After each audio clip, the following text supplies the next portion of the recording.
For most people, Christmas is on December 25th.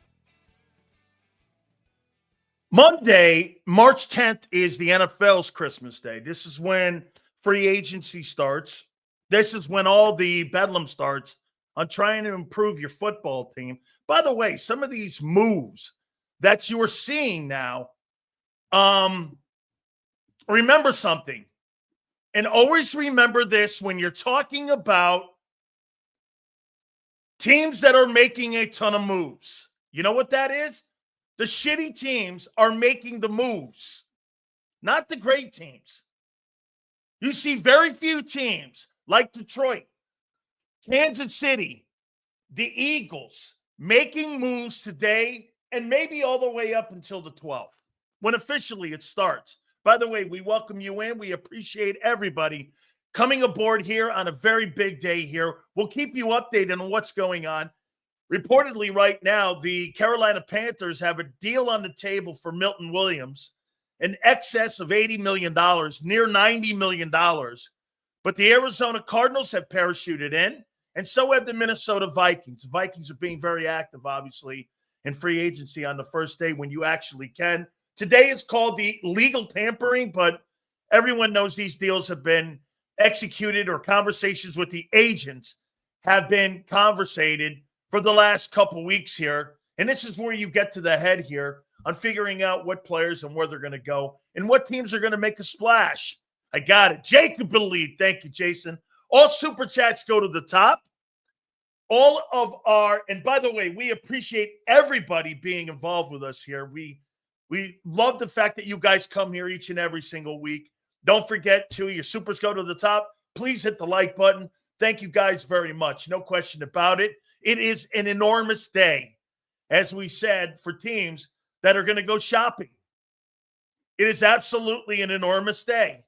I mean, Isaiah Rodgers. Here was a guy that was a swing corner. He was a swing corner for the Eagles, and he's going to make an excess of $8 million.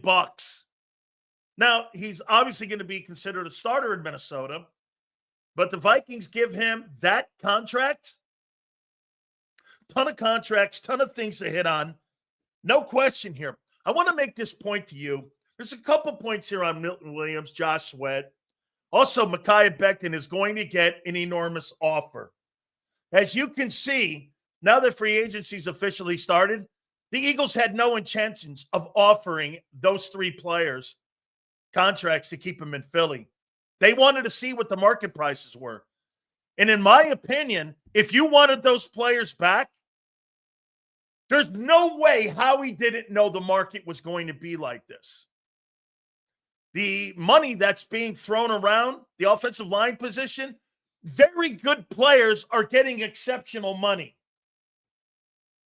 So if you were thinking you were going to get Mekhi Becton back at a number and you had a number for him, you're absolutely wrong. This guy's going to get an excess of $13, $14 million a year, and that's not going to be in Philly.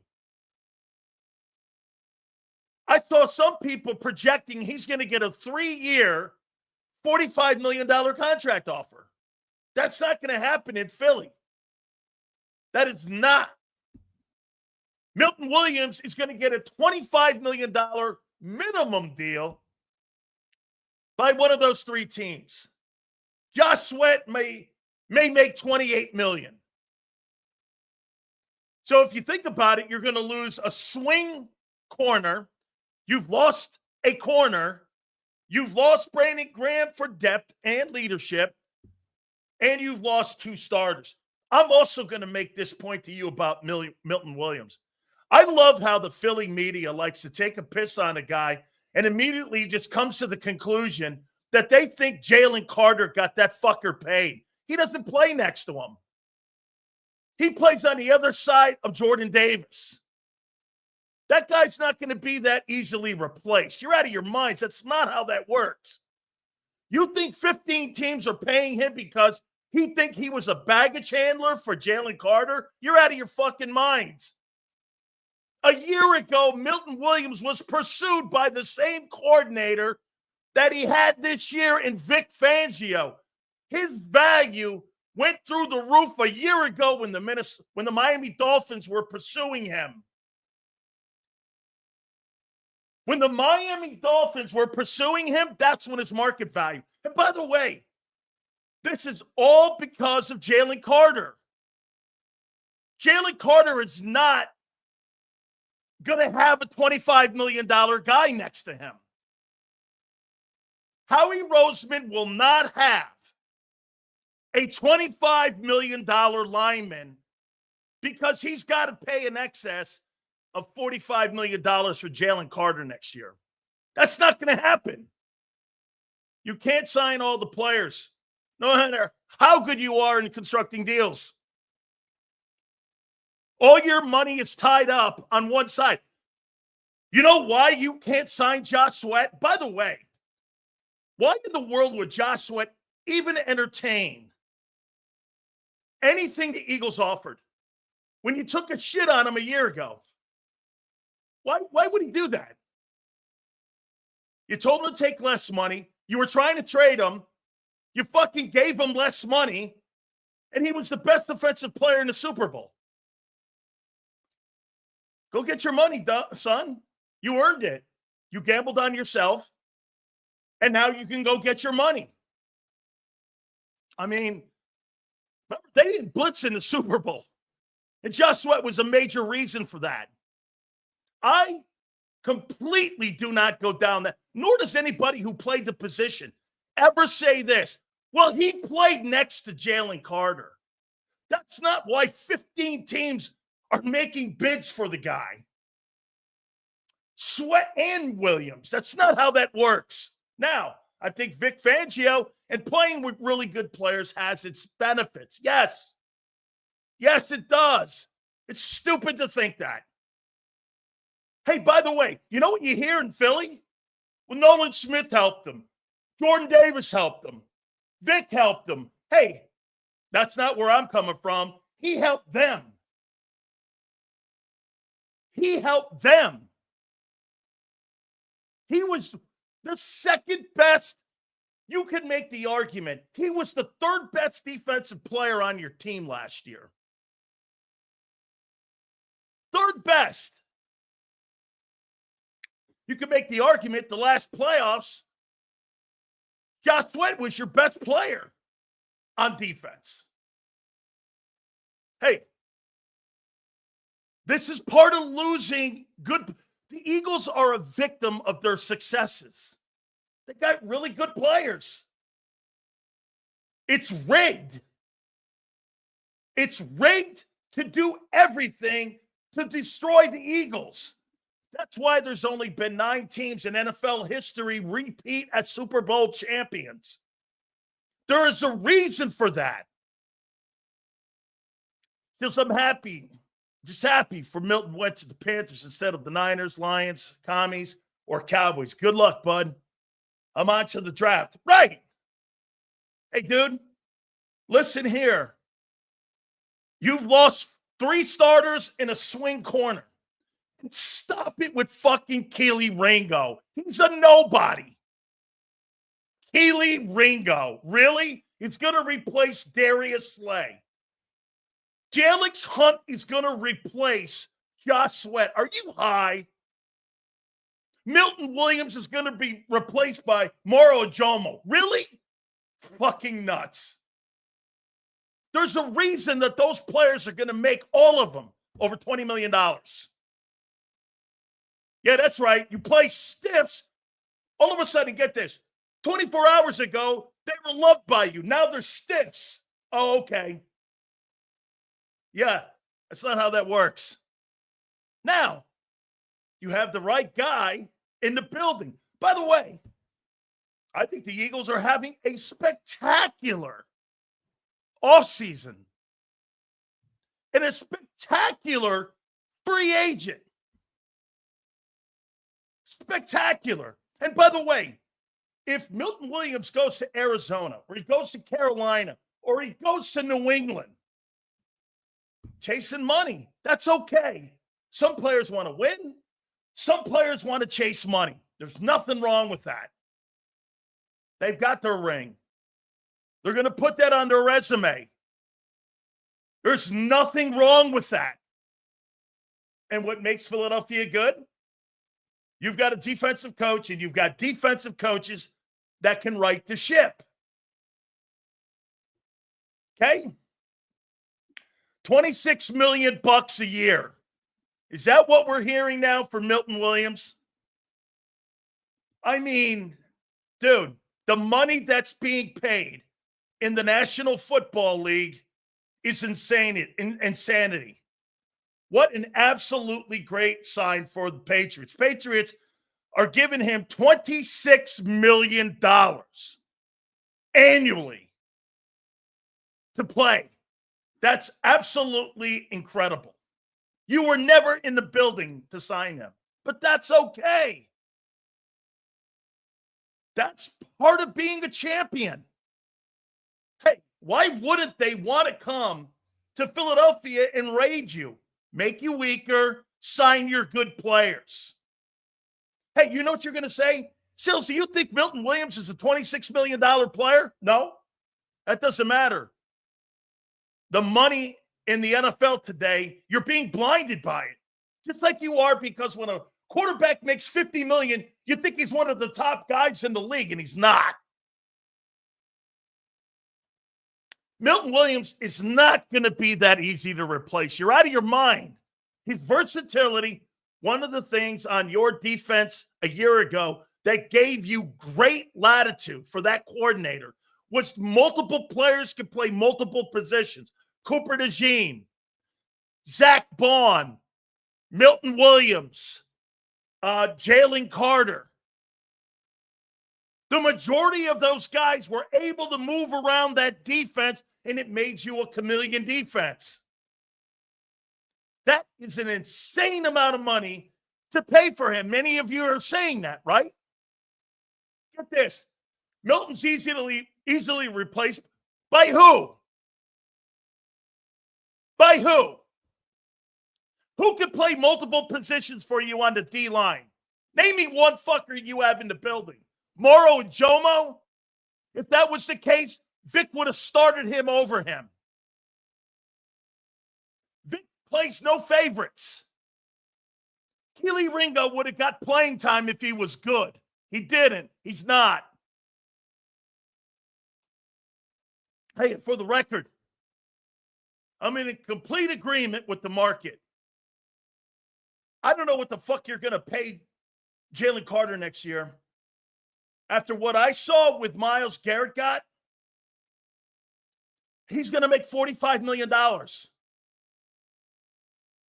The reason you're not going to trade for Trey Hendrickson, for what? So you can pay a guy $28 million a year? You're not doing that. You're not going to do that.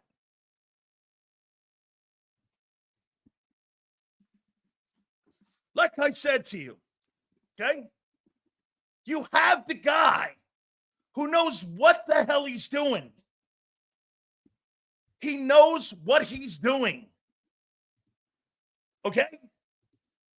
This is not going to be in a position where, hey, holy shit, our defense is going to suck. You've got work to do. Here, let's take a look at it now. And what I would say about your defense. Moro Jomo, you're not getting the production out of him until proven otherwise that Milton Williams gave you, nor are you getting the flexibility. So that's a downgrade. I don't care how. Sills, what is that? What do you think? I've been talking about this player since last April. I like the kid. He's not Milton Williams. Okay? Look, and I agree. He can play. He's a good ball player. Would I want him in my starting position? Absolutely. I like him. I thought a lot of him for the last 2 years. Big Sills, what do you think Howie's plan is? Trade AJ rumors? I'm not trading any of that fucking shit. Hey, don't act like the Browns. Don't act like the Browns. You're not. You want to know two shitty organizations The Dallas Cowboys and the Cleveland Browns are the antithesis of what shitty organizations are. Okay?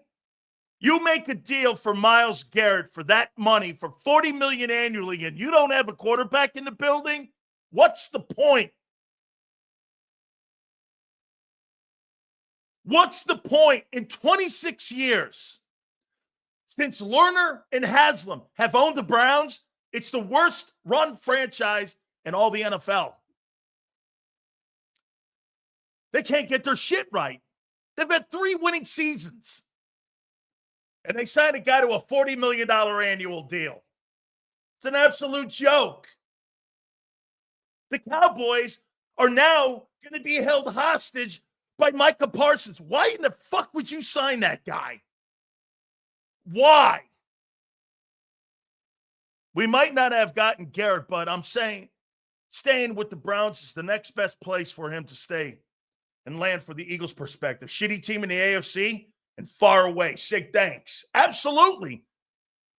By the way, on the Browns, he makes no impact except eating up salary cap. And Micah Parsons, that's it, Dallas. Keep building from the edges, offensively and defensively. And you know what you don't have that the Philadelphia Eagles will always have over you? Heart. The heart of their defense and offense is set. O-line, D-line. Cowboys like them flashy players. Eagles like those tough fuckers. And that's why they win Super Bowls. When will you learn, old man? We never mess around with trenches. We hit the defensive picks and develop. Yeah, like Jordan Davis is an underachieving defensive player that you drafted. Plain and simple.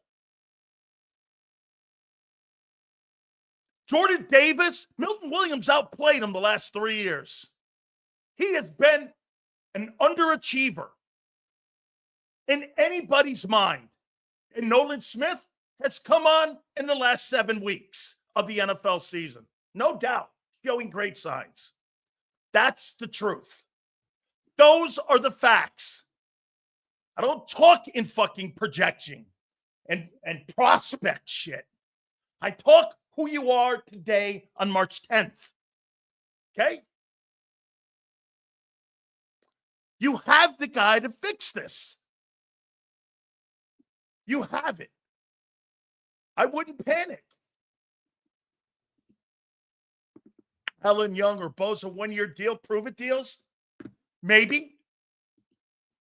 If it doesn't upset the business plan that Roseman's on, I don't think you need to sit here and do anything on the first day.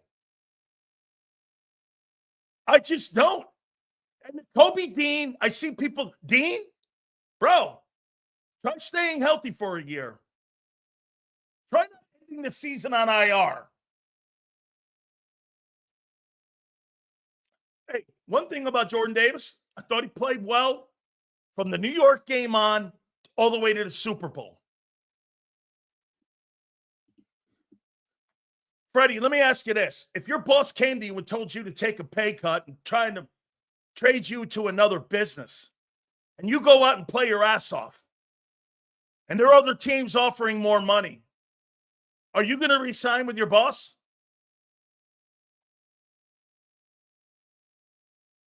Get this. People are going, Sweat's coming back. There's no other options. Are you fucking high? He's one of the top-rated free agents. And he's not 30. What are you thinking about? Try to stay in line with me here in reality. Eagle fans, try to stay in reality here. Okay? I know it's difficult because you're still drunk from the parade. By the way, you should be. Okay? Mauro Jomo, Jordan Davis, Jaylen Carter, Nolan Smith, Zach Bond, the Kobe Dean, Jalix Hunt, Q, CJ, Reed, Keely Ringo, and Cooper DeJean. That's your starting defense right now. How do I look at that? That's not awful. You know why? Anytime you have that guy right there, okay, number 98, you're good in my book. And you have behind him Zach Bond. I'm good. Hey, by the way, I see people taking a shit on that Carolina contract with that corner. You know what's funny? Eagle fans are assuming that Quinyon Mitchell's going to have the same year he had a year ago. Sauce Gardner was a lockdown corner his rookie year, and he's kind of faded the last couple of years. Now, albeit completely two different organizations. I'll give you that. Hang in there. Let's see how the kid puts the next 2 years in, 3 years in, before you start crowning him a $30 million a year guy. Let's hang in there. You know, you get paid on consistency in this league. Okay?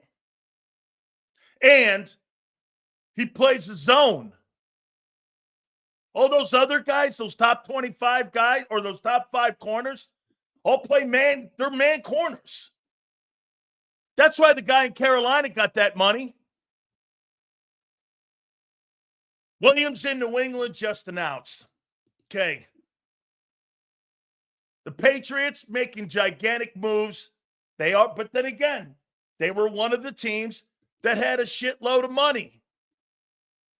Patriots are signing $26 million a year to play in New England.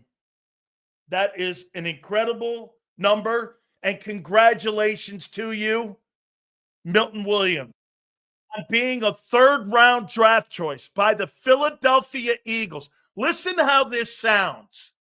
If you're an Eagle scout, coach, GM, head coach, and owner, way to develop Milton Williams for the last 4 years into turning him into one of the top 5 rated D tackles in the NFL this year, according to PFF. So much so, you turned that third-round pick into one of the highest paid players in the National Football League. You developed him, you got him paid, and you let a 25-year-old D tackle walk out the building. How's that sound? Darnold to the Seahawks. This is why they traded Geno Smith to the Raiders. 3 years, $110.5 million with $55 guaranteed. Just shows you organizations can destroy you as well, like the Jets, the Panthers, and other places. Sam Darnold has financially resurrected his career. You can say whatever you want about him. Last 2 games of the year blew him up? Sure. Fuck that. He got paid over $30 million for a guy who was considered a bust. That's resurrecting your career. Whatever you want to say. Whatever. Your comments don't matter when a guy's making north of $30 million. Get this. There's no doubt Jaylen Carter's presence, as great as it is, was the casualty of having him and how good he was because you had to let those other 2 guys go. How he couldn't figure, why would you let 2 guys, 28 and 25, go, who are considered the top dudes in the NFL? It's because the league's rigged. You can't keep them all. You just can't. Remember, you have an unbalanced salary cap in Philly. All your money's on O. This has been something that has been a Howie Roseman obvious trait since I've covered the team. You don't spend money there. And by the way, you've got a turd on your team with the biggest contract. You know who the highest paid defensive player is now in your team? Bryce Huff. Bryce Huff. And he don't even play.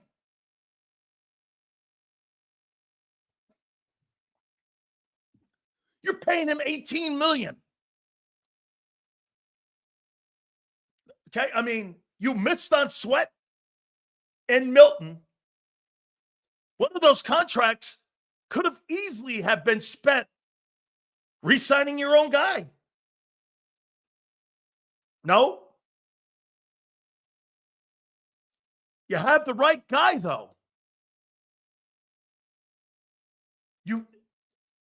Look, I don't like letting great young talent players that I drop. Why? Remember what I said to you also. Very few Eagles get their second contracts on defense. It's been by design. Nobody on that football team outside, I think Reed Blankenship, has his second contract.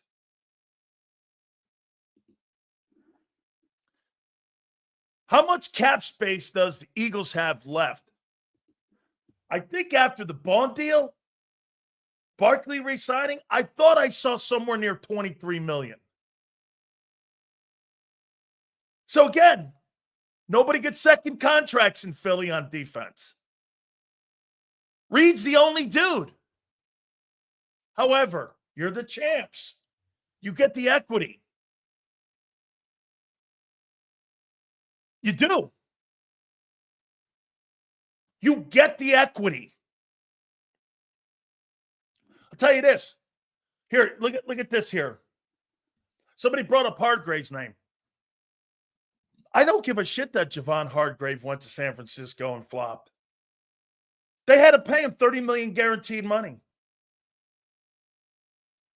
That's a success story. Because he got the money he wanted. That was his plan and his agent's plan. They wanted money. They took it. It didn't work out. You still owe him the guaranteed money.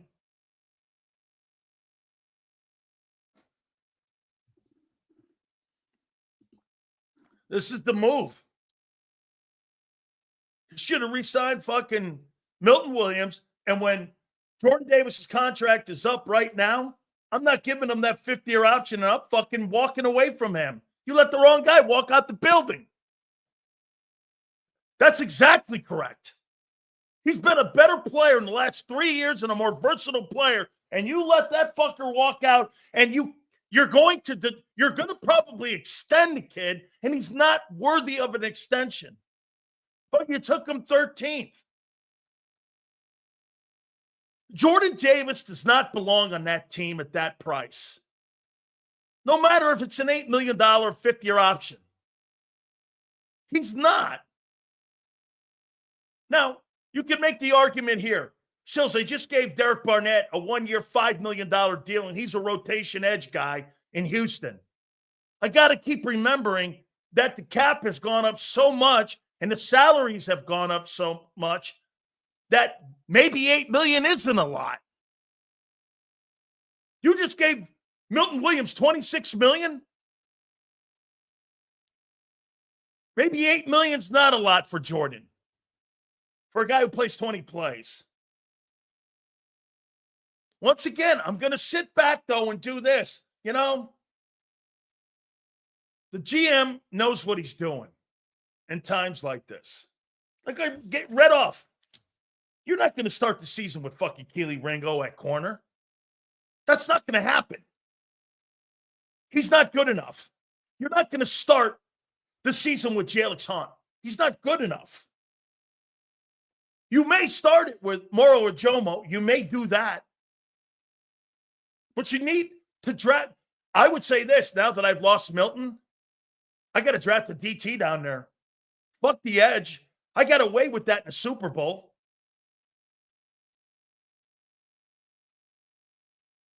I need a DT here. I need a defensive tackle.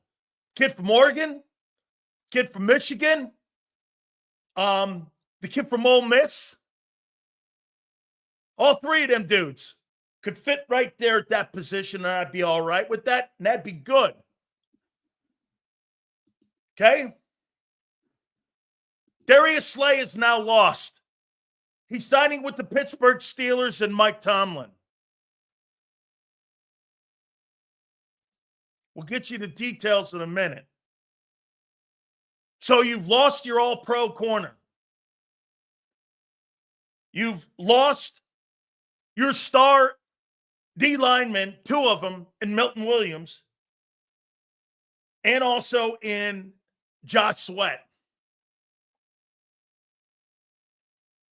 Stop with the attitude shit on Slay. I couldn't stand it either. He's a good player. I would say this to you. Congratulations, Darius Slay. You're going to end your career in a great city. You're staying in Pennsylvania. You're playing for Mike Tomlin. Thank you very much for your service as an Eagle. You were fantastic.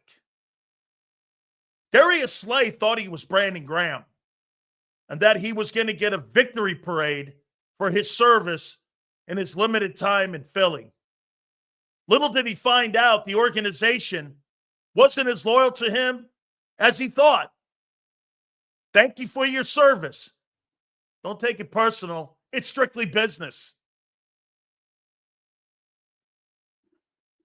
Remember, he was a hired mercenary when you traded for him with Detroit. If Davis can get some weight off like Carter did, maybe he'll step up. Fuck, man, it's been 4 years. All supers go to the top, guys. Thank you. Please hit the like button. Seals Williams for sure plays next to Carter in our nickel. Ajomo had a higher pressure rate and just 100. So let me ask you, Tyler.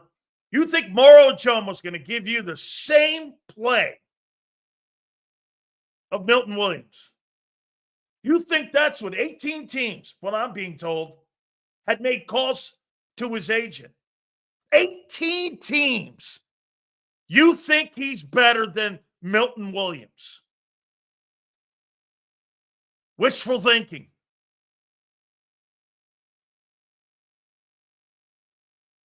Not much difference.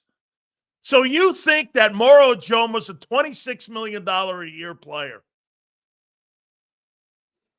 I'm not debating this.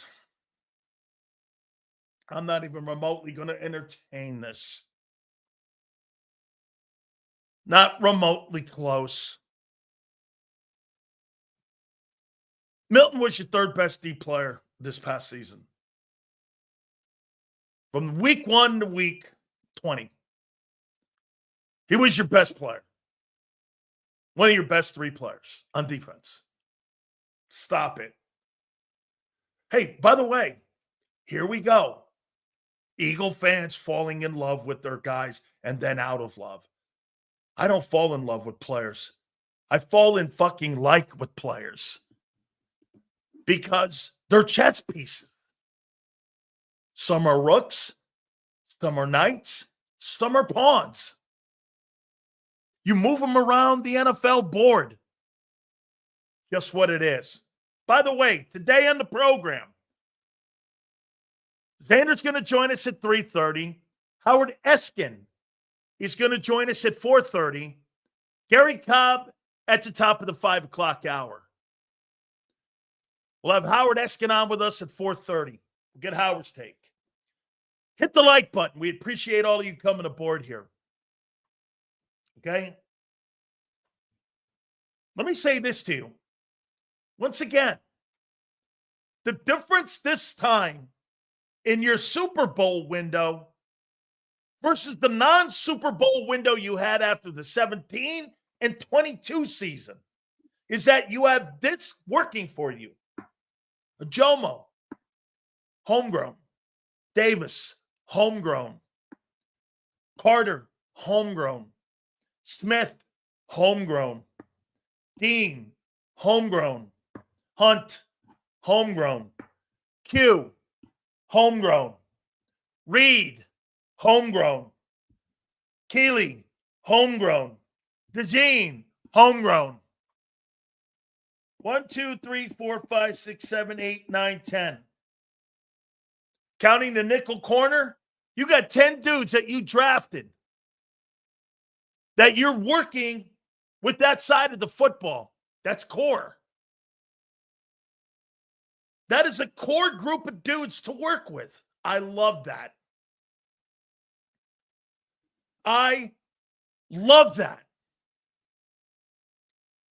That is fantastic. I love homegrown dudes, especially with Vic. That's a good place to be when you're losing really great players.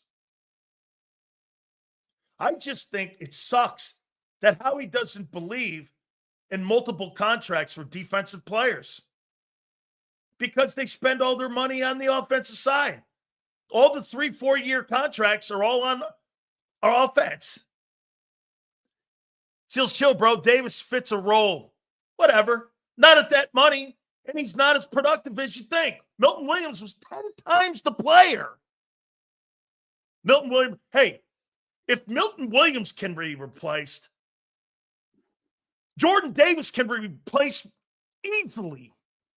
Sills, it's a domino effect. Lose Hargrave. Milton was the next now. Milton is gone. It's a Jomo's turn. Love you, Sills. Keep up. Appreciate you, Martin. Plus this year's draft and good comp picks. I think there's some good D tackles and edge rushers in this thing. Some decent old linemen. I'm not enamored with this draft. We'll see. Okay? By the way, signing a contract with the Patriots. Remember that one guy who was he in here talking to me about money? I told you Milton Williams is going to sign a contract for money. I told you that week. When's enough enough? Hey, I told you that guy, whoever was going to offer him the most, that's where he was going. First, the report was Carolina. Then New England parachuted in with more money.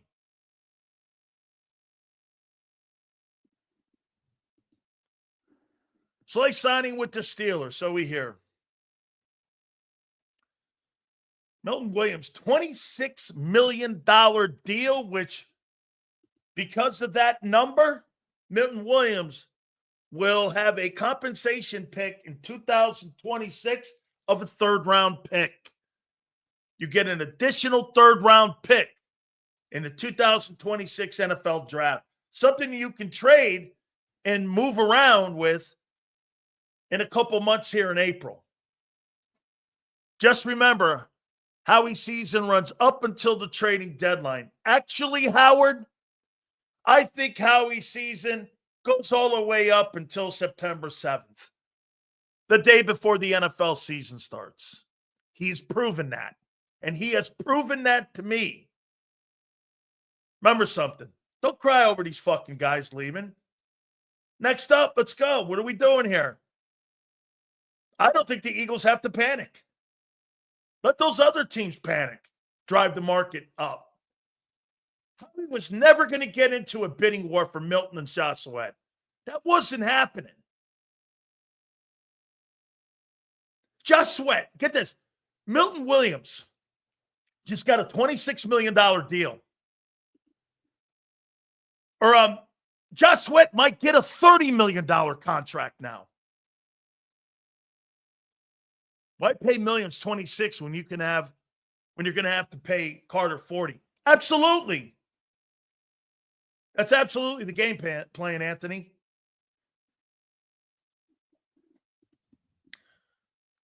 Don't believe anything in here. Slay wants to take a fucking pay. Get this. You see some assholes in here going, Slay wants to take a pay cut again for a second year in a row? What are you, Howie's son? You embarrassed the player a year ago by having him take less money than Bryce Huff And some asshole in here saying that Sweat will take a lesser contract. And you were trying to trade him. How fucked up is that?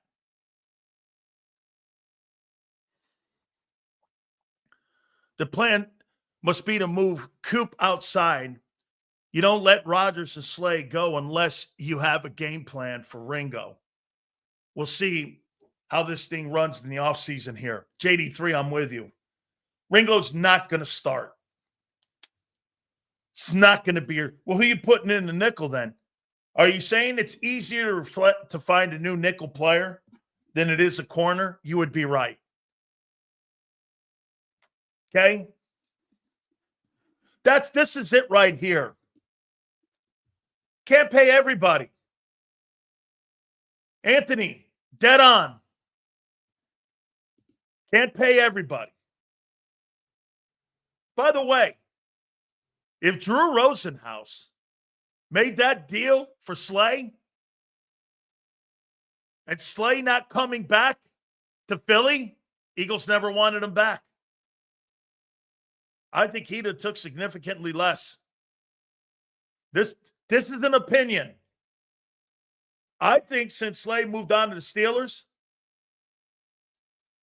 I say that the Eagles may not have wanted him back.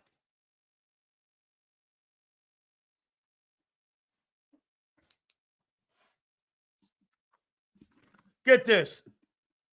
Look at this guy. Ringo will start. And yet, last year, he saw no fucking playing time with a guy who plays anybody who shows promise.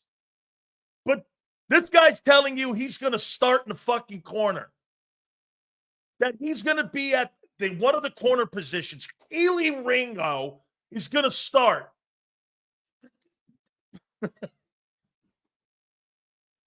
You're back to 31st if that kid starts.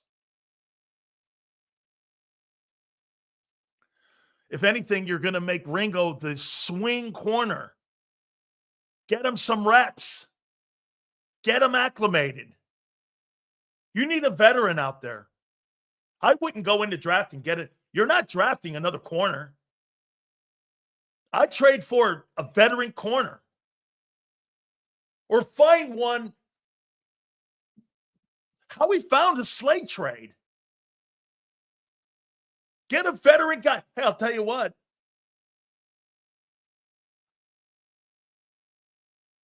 I'd let Vic figure this out. Who does he like out there?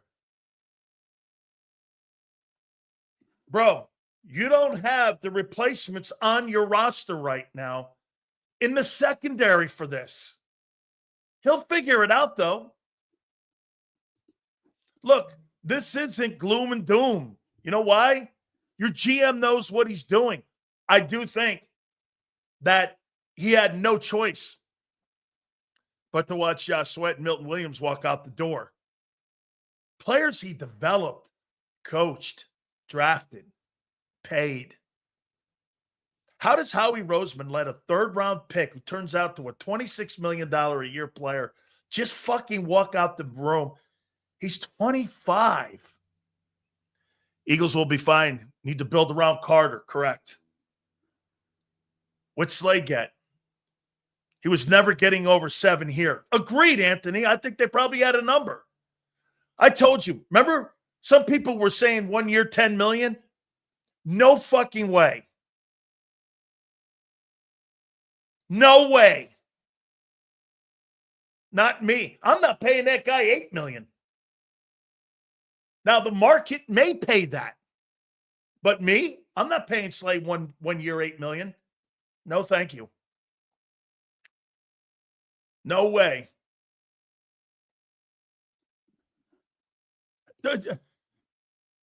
Sales, good teams have to make tough cuts.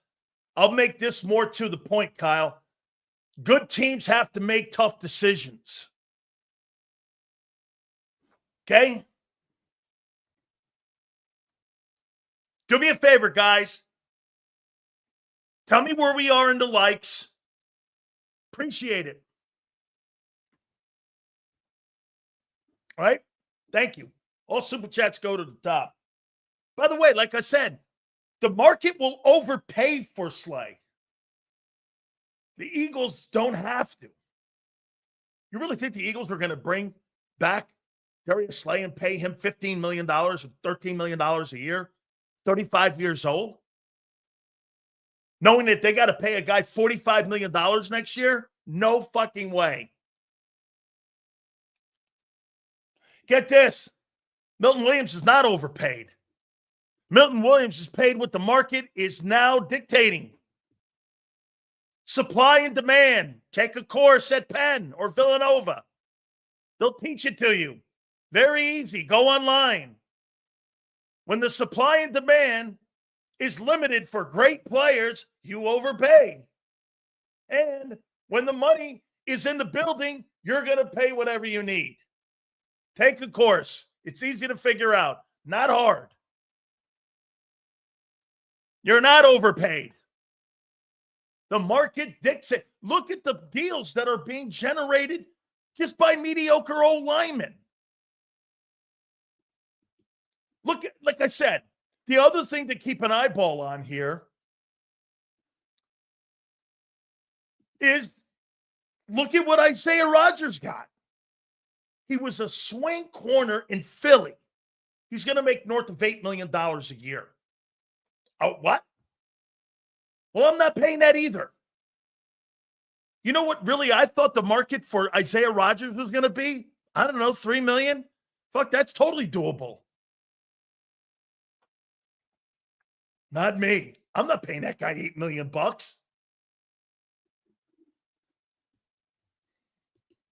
Hey, by the way, shows you the need at that position.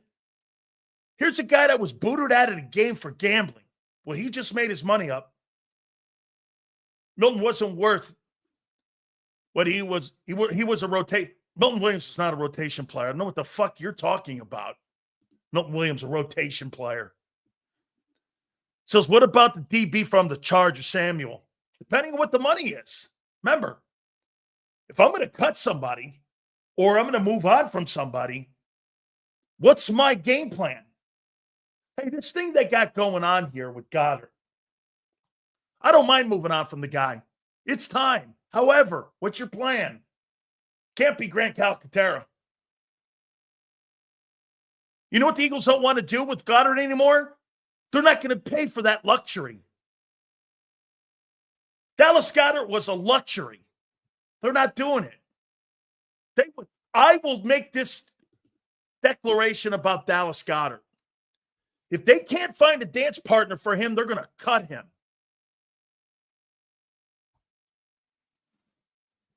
They will cut him.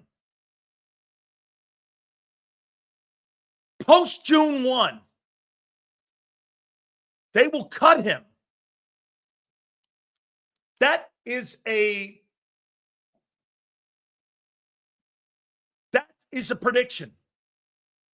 If they can't find somebody to trade with him, they're going to treat him like the Commanders treated Jonathan Allen, and they will cut him.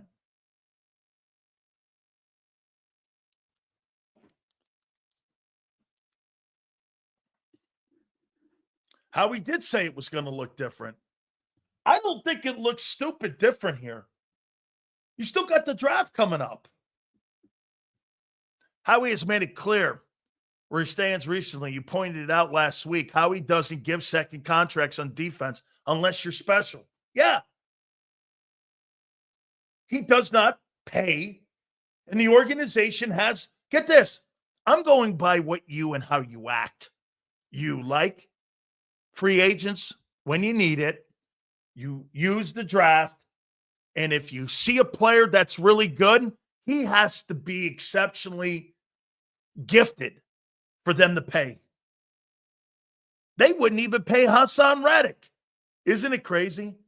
Reddick had maybe one of the absolutely worst seasons in negotiating and destroyed his own season, his own time, served as an NFL player, had to pay fines. Jets and Eagles got they both lost as an edge rushing team. And he still got 1 year, $14 million from the Bucs. How's that possible? He made his money back on what he was making in Philly. Think about that. Hassan Reddick signed the same contract with the Buccaneers that he had in Philly.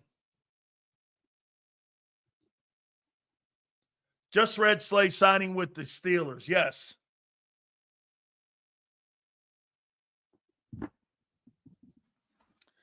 Eagles always get their players paid. Not on defense. Not on defense. They don't get second contracts. That's the way they operate. Hey, you've been to 2 Super Bowls in 3 years, 3 and 7. You give them the benefit of the doubt on how they operate. You can complain all you want. At the end of the day, they've got 2 rings in 7 years, 3 appearances, and have multiple playoffs. I don't know. I mean, hey, that's how they do business.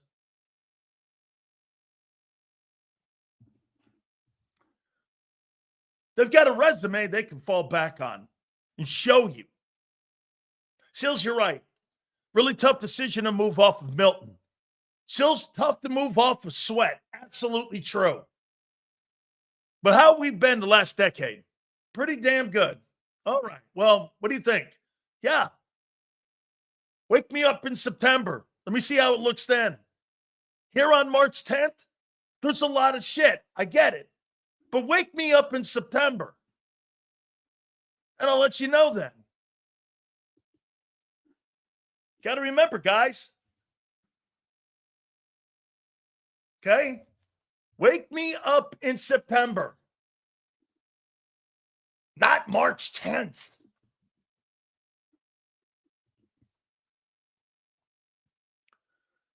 Right now, the only guy getting a second contract on defense is Carter. Harv, I'm not giving Kobe Dean a fucking second contract.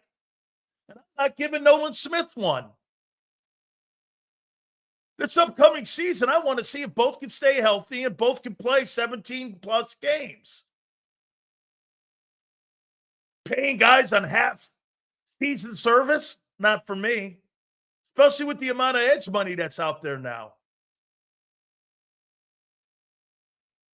And by the way, you got a lot riding on Bond's contract. On him not stepping back. I don't think he will, and I'm not projecting that. As long as you have Jaylen Carter in front of him, he's good. Jaylen Carter is going to sign somewhere in the excess of $150 million for 3 years. It's going to look like something like that.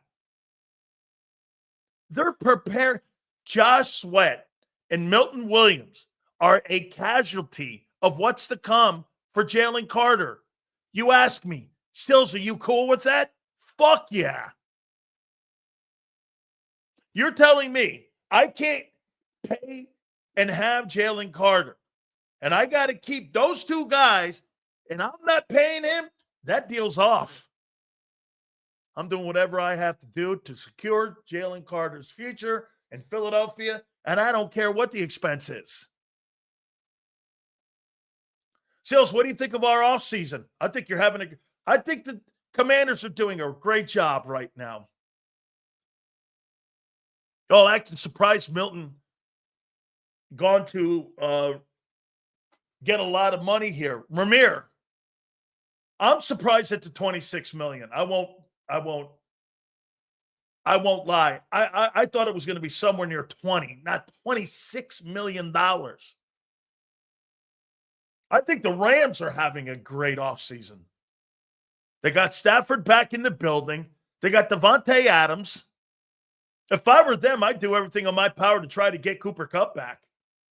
You could have Puka Nacua, Cooper Kupp, and Devontae Adams. And I disagree with John McMullen on Devontae Adams. Who the fuck has been throwing him the ball the last 3 years? That whole shit show in New York with the Rams and Rodgers and him, they didn't have enough time there. When he was with the Raiders, it was Aiden O'Connell and Gardner Minshew. You put him with someone that's capable, like Stafford in Los Angeles and the play caller McVay is, they got better. They need some D-tackle help and OT help. And I would also say corner help.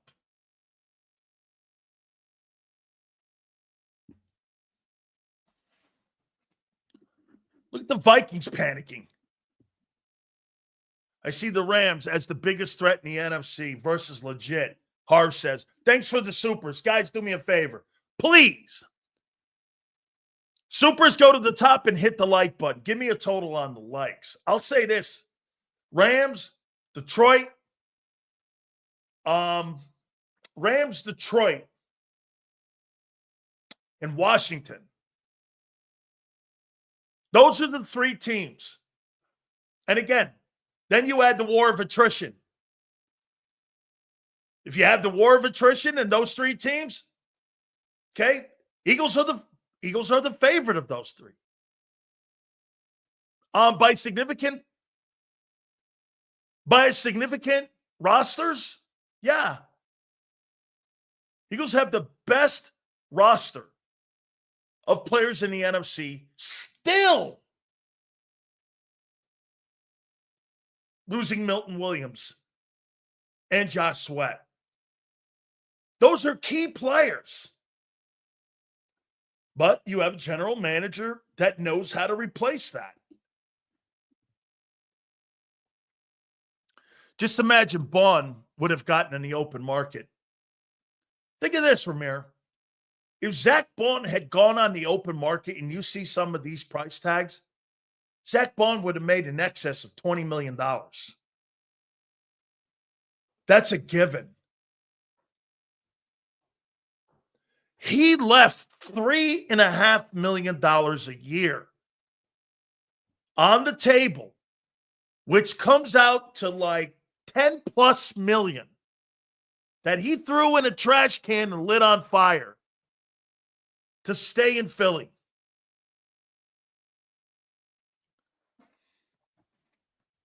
Yes. I completely agree with that. You're going to get a ton of compensation picks. Here's the problem with Mekhi Becton's deal. Mekhi Becton wants to play in Philly so bad. Man, he doesn't want to leave Jeff Stoutland. You know what his agent's doing? Hoss. I've been just offered 3 contracts of an excess of 3 years, $42 million. The Eagles aren't offering you that. The Eagles are offering you 3 years at 35. You got teams out there offering you near $45 million. And you're going to be the centerpiece on their team. Yeah, but they're shitty teams. Hey, you got to have a come to Jesus conversation. Do I want to go to a poor environment where I don't particularly, I'm going to make a point to you about Mekhi Becton. I don't think Mekhi Becton is the most mature kid on the planet. This is what I'm told. And if you're the agent, you better look out for your client here and make sure he lands in the right spot. Because that guy has bust all over him, and he has dominance all over him. You can't play like he did last year and then look like that like you did in New York and not think it's an environment issue. That is completely an environment issue. Trust me when I tell you that. You can play in the shittiest place on the planet and become the shittiest part of that planet.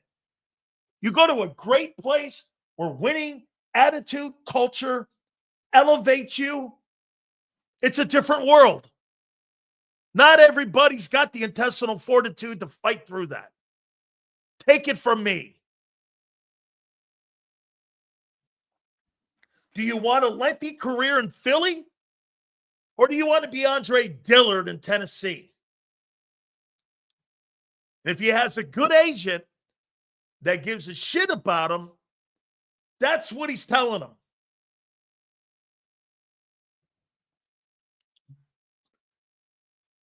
If Mekhi Becton takes the money and goes to some place like Tennessee, now Bill Callahan's there, okay?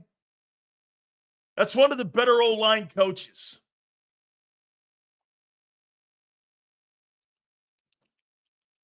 Hey, by the way, any numbers on the Steelers in what they gave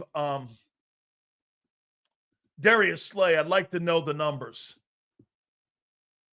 I'd like to know what they gave him. I wouldn't be shocked if they overpaid. Okay? Mekhi Becton on the open market is a 3-year, $45 million guy. Look at this. This is going to shock you. And I know many people probably thought I was going to go crazy. Eagles are quiet, and I like it. Me too. Me too. You know why the Eagles are quiet? They don't want to be part of this defensive tackle market driving the prices up like this.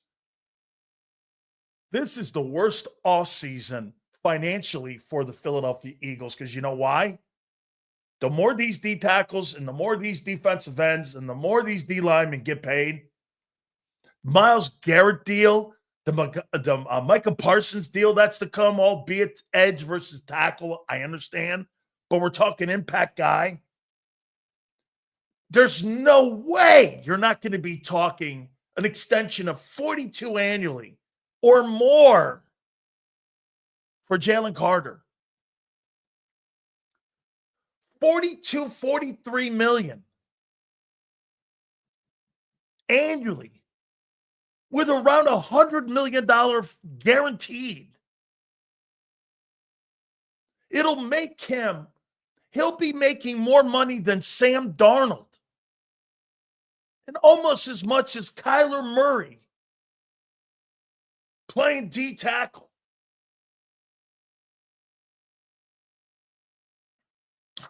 But the Eagles can afford this. And here's why. It's a position that they care about. The trenches. You know, I saw people saying the Myles Garrett deal sucks. Yeah, you know why it sucks? You haven't figured your quarterback out? Your O-line is in shambles, and your D-line's in shambles. What's Myles Garrett going to do for you? Nothing when it comes to winning ball games. Help me out here. How in the last 20 years can you have two of the greatest players in the history of the NFL, in Joe Thomas, who just recently went to the Hall of Fame, and Myles Garrett, and you've only had 3 winning seasons in 26 years? Ask yourself, because you've had over 40 quarterbacks take snaps in the building in 26 years. That's why. Organizations are on display on who's bad. You hear people doing this. Patriots making a move. Well, the last 4 years, the Patriots have blown. Hey, just because you have a lot of salary cap doesn't mean you know what you're doing. Bill Belichick, Scott Pioli, and Nick Caserio are not in that building.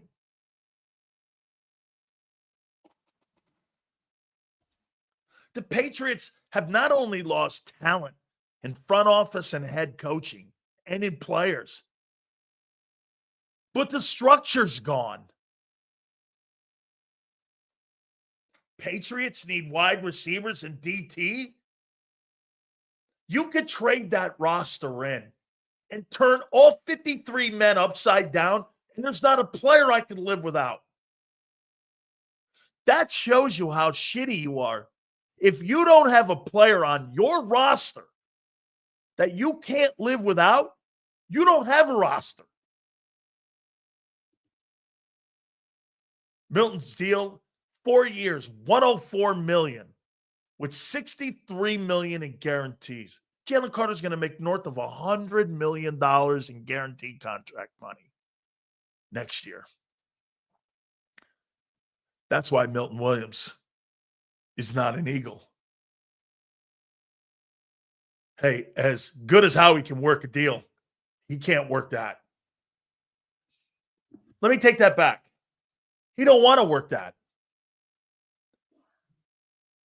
I don't think it's because Howie can't. I think it's because he doesn't want to.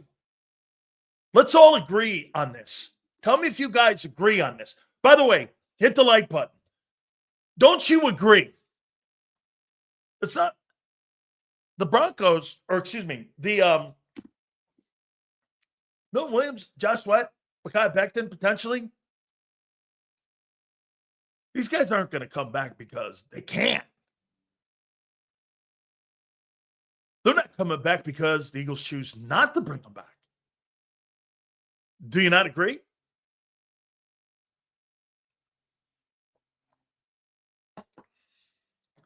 So, me, today, compared to Sileo 3 years ago, not knowing how this guy operates, March 10th, what's that shit you guys do? Let Howie be Howie. You have too much success in the last 7 years to sit here and do skies falling bullshit. Don't fall for it. Well, Sills, how come we're not doing anything? How come we didn't sign? I don't like letting a 25-year-old guy out the building. That's me. They're telling you flat out, and he's telegraphing to you, Jaylen Carter, this is what this is about. Okay? I mean, if you're a Philadelphia Eagle fan, you should be laughing. Stand up. Fucking throw your chest out. Put your chin up. Fuck that. How many times have you been through this? I did not expect them to do anything. I do think they're going to cut Goddard if they can't find a dance partner. Sam Darnold, 3 years, $100 million plus to Seattle. We saw that, and that's the reason that Gino. Look at what Seattle. Look at this, guys. You want to see mediocrity at its best? The Seattle Seahawks and the Raiders are moving around Geno Smith and Sam Darnold. Where are you going with those two dudes? The revolving toilet with the one shit turd in it and never flushes. That's where you are. What are we talking about? Geno Smith and Sam Darnold. Those franchises will never compete for a Super Bowl with that mentality. They'll never.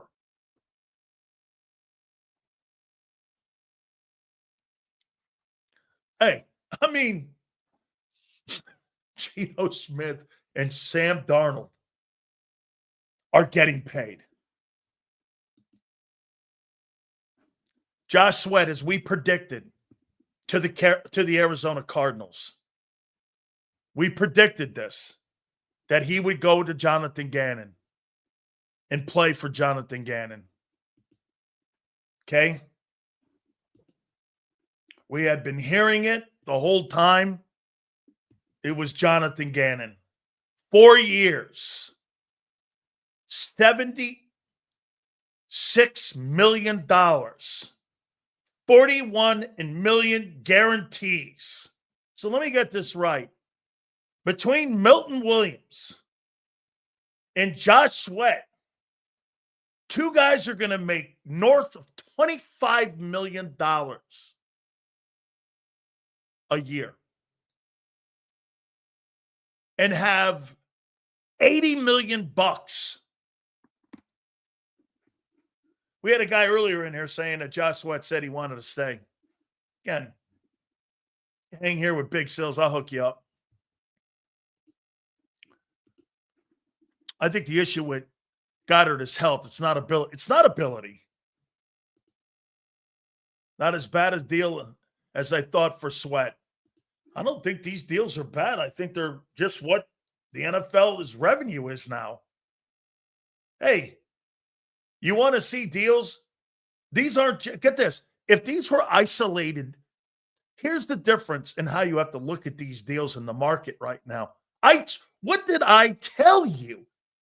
Howie was going to fight the market, not other teams. In free agency, he's not fighting the fucking Arizona Cardinals or the New England Patriots.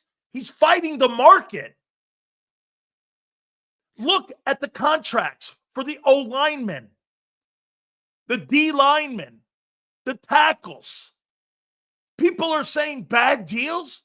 There's not bad deals. This is the market.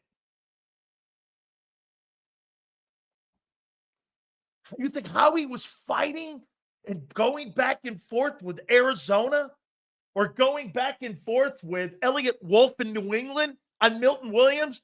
He looked at the market and goes, look at these prices and look at what people are signing for centers.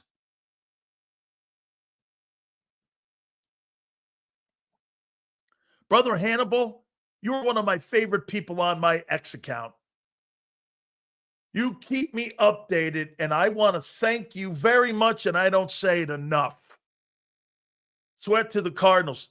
I told you this. Drew Rosenhaus and Robert Bailey told me this was already going to be in the works. 4 years, 76-4. I don't care about the 76-4. I care about that $41 million.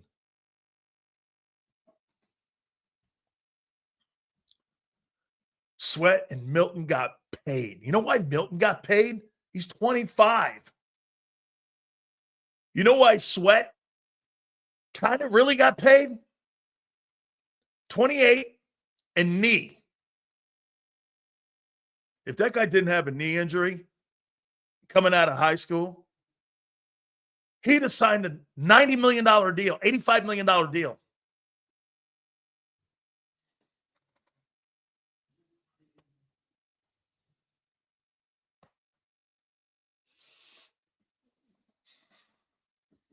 Get this.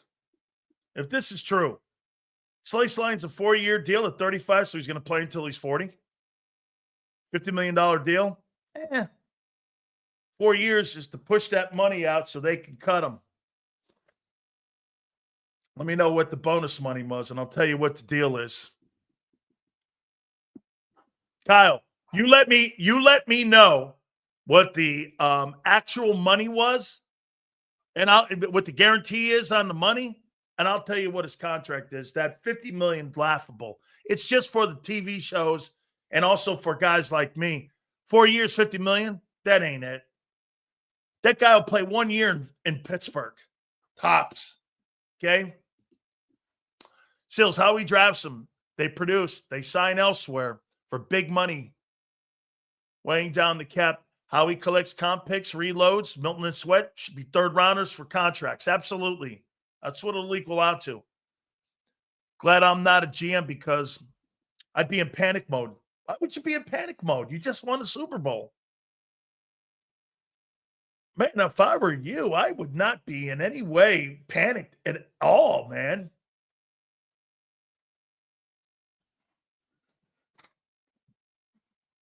I'm not in panic mode. Again, dude, you got a big paycheck coming that you're going to have to take care of from Jaylen Carter. $30 million in guarantees, that's not awful. Steelers overpaid. Why? Because they got to catch the Ravens, Buffalo, and Kansas City. That's an overpay for sure. For a 34-year-old corner? No wonder he's talking shit on it. Hey, by the way, a prediction. Slay will start unloading on Philly in about a day. Remember I said that. Is Milton worth 26 a year? Is Sweat worth 19? Who gives a shit? Somebody paid it. It's the NFL market. Is Khalil Mack at 36 years old worth $18 million? Khalil Mack's a really good player. Am I going to pay that kind of money for an edge rusher at 35, 36, 18, $19 million? I'm not thinking I am. But that's the market.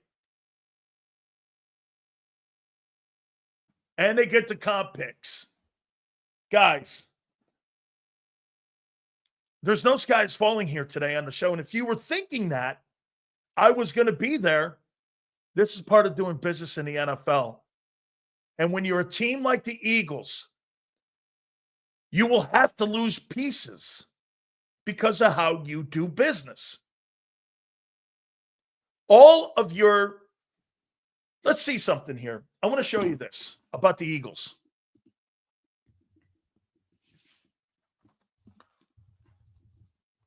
Watch this here. By the way, please give me a total on the likes here. Are you good with Isaiah Rodgers and Slay walking? No. That's work to do. But watch this. Jalen Hurts, second contract. Saquon Barkley, free agent. Highest number in the history of the league at running back. Devontae Smith, second contract. Dallas Goedert, 2 contracts. Jordan Mailata, extension. Landon Dickerson, second contract. Cam Jurgens, we'll see. Lane Johnson, multiple contracts. Every one of those guys on offense, homegrown guys that you drafted, all working on 2-3 deals and north of that.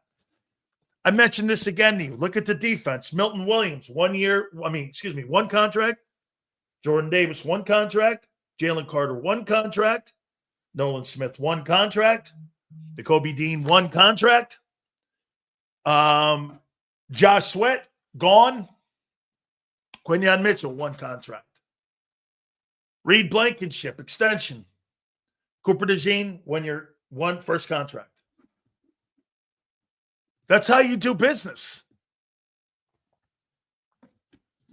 That's your MO.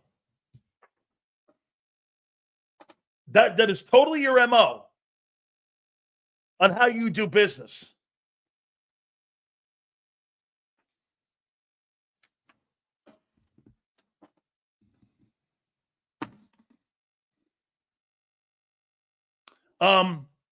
Trayvon Walker,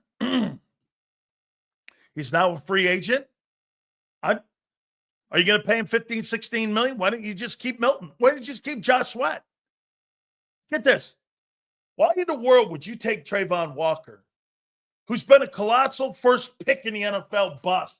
I'm not saying he's not a first rounder because he is. His numbers aren't awful. His numbers aren't terrible when you look at him. Kid from Georgia. First pick in the draft? No way. Okay?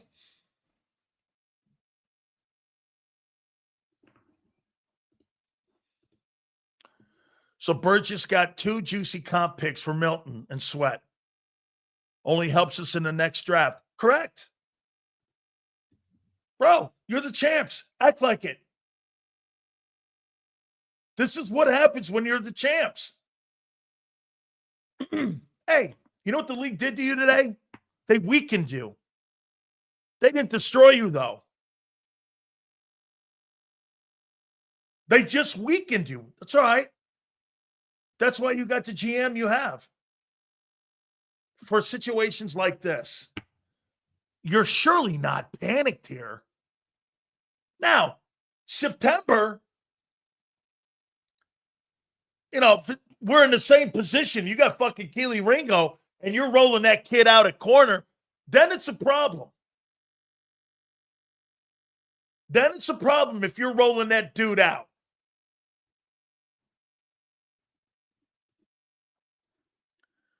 We need to embrace that D will now be Carter, Coop, and Mitchell long-term. Nolan or Hunt, not both, may get extended. Bond is here for 3 years, and the rest will be drafted in the first and second years. That's what you do. That's your MO. Hey, by the way, I'm going to say it again. Keely Ringo and Sidney Brown, they're special teams guys to me.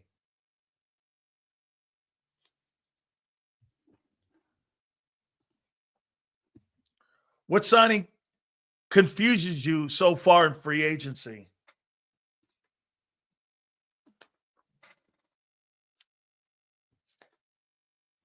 The Reddick deal. 1 year, $14 million. Jason Light, the GM of the Bucks, felt compelled to give him that. That had to be a Todd Bowles sign. $14 million for a guy who imploded on himself last year.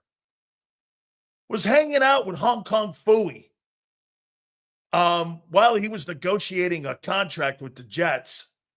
I don't know. You know, I mean, I love Todd Bowles, and I like Jason Light with the Bucks. But Hassan Reddick is hanging out with Hong Kong Phooey. He's got his gi on, and he's walking through the fish market, spinning his umbrella. You know, the ones you put in your drinks? And he just signs a 1 year, $14 million deal. I'm not telling you the player's not good. I think his attitude sucks. Hey, tell this piece of shit here this.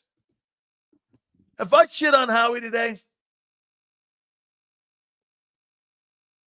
Tell this piece of shit that I shit on Howie.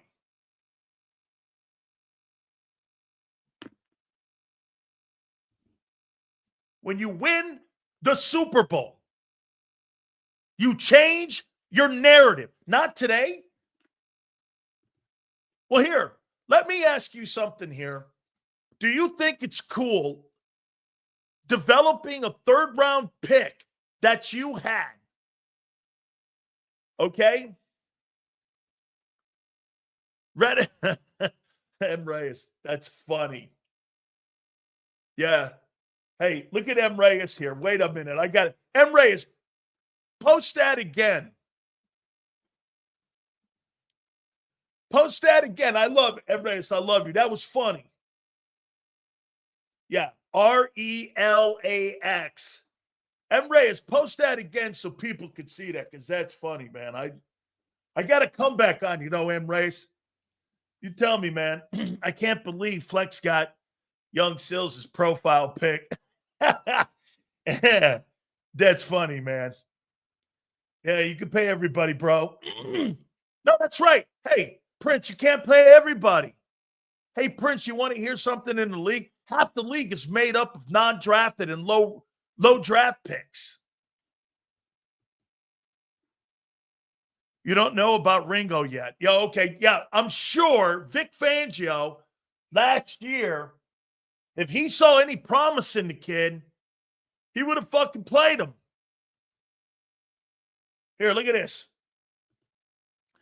Hey, M. Reyes, let me ask you something. M. Reyes got this from Minstrel Mike. Am I right? He got it from Minstrel Mike. Isn't that true? Come on, M. Reyes. You got that from Minstrel Mike.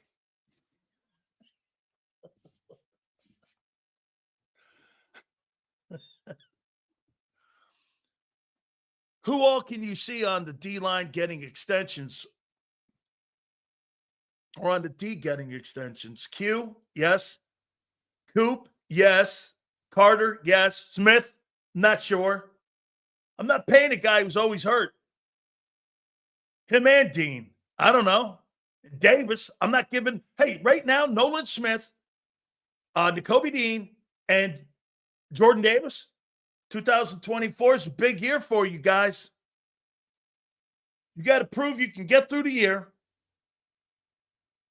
N'Kobe and Nolan are proving they can play. They just can't. I mean, they're just not physically set up for the NFL.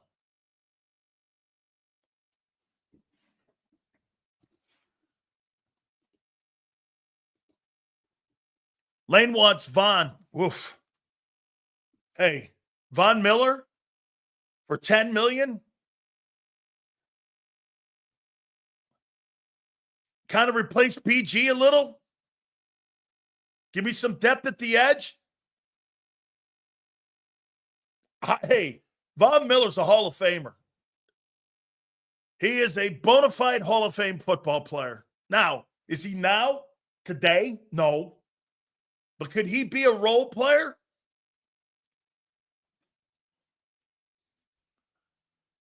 Because right now you have no edge rushers. Your guy goes like this. Slager goes pass. Yeah, no, I'm good with Jalix Hunt, Bryce Huff, and Nolan Smith. I'm not. One is not proven. One can't stay healthy. And one's a bust. Facts. Not wishful thinking.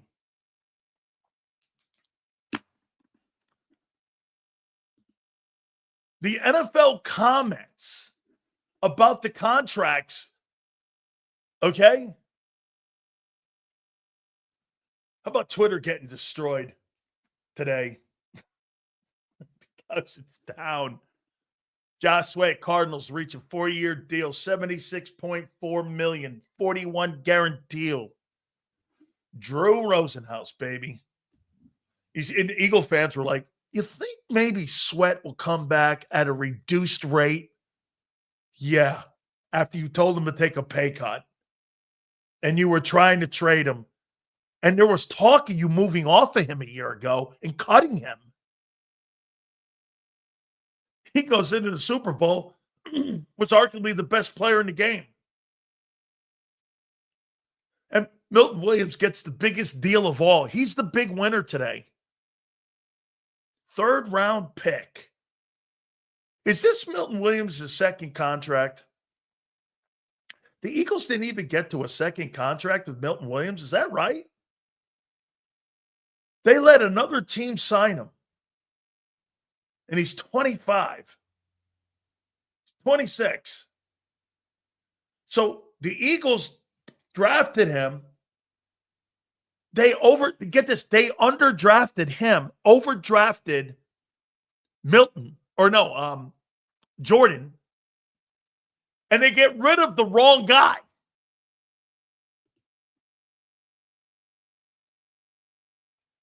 I would have traded Jordan Davis and kept Milton Williams. I could do more with Milton. I could replace a fucking nose guard. They didn't want to do that, though. Sills logjam at corner last year. Ringo has 2 years experience. He's only 22. All right. You feel comfortable with him? Have at it. Have at it. Hufanga to the Broncos. Hufanga's been a good player. I'm going to go into the draft and get safeties. I'm not going to trade for safeties and pay high-end safeties $20 million or $18 million. I know Xavier McKinney last year was an impact player for the Packers. I get that. But $17 million I'm paying for corner, edge, pass rushers. And then on the offense, I'm not paying that for a safety. 49ers window's closing. 49ers window has been closed, shut, and the shades have been drawn. And why are they getting rid of Hufanga and all these other guys? Because the quarterback's got to be paid.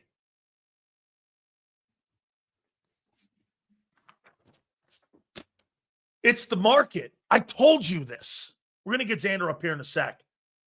Guys, I told you. Howie Roseman and the Eagles were not fighting teams. They were fighting the market and the market prices.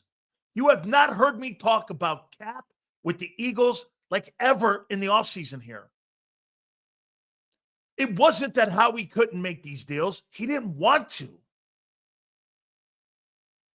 Think about that. How many people in here believe that the Eagles and Howie Roseman offered Josh Sweat and Milton Williams a contract? I don't. Do I think they had talks? Yes. Do I think there was actual contract conversation? Nope. Because I got to pay that big horse number 98 42 to 45 million bucks.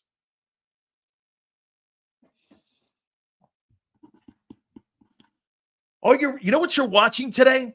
All the shitty teams do business. Remember that. The shitty teams are doing business right now. Jags, Vikings, Bucks, New England.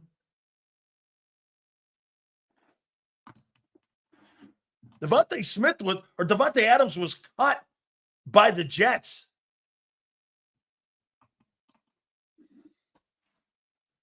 Hit the like button here. Give me a total on the likes. You guys are great. By the way, Howard Eskin will join us at 4:30. We will also have Gary Cobb at the top of the 5 o'clock hour. Look at this DT deal here. I'll get Xander up in a second. So, Grady Jarrett just signs a 3-year, $43.5 million deal. Is that a fucking suck-ass, overrated deal?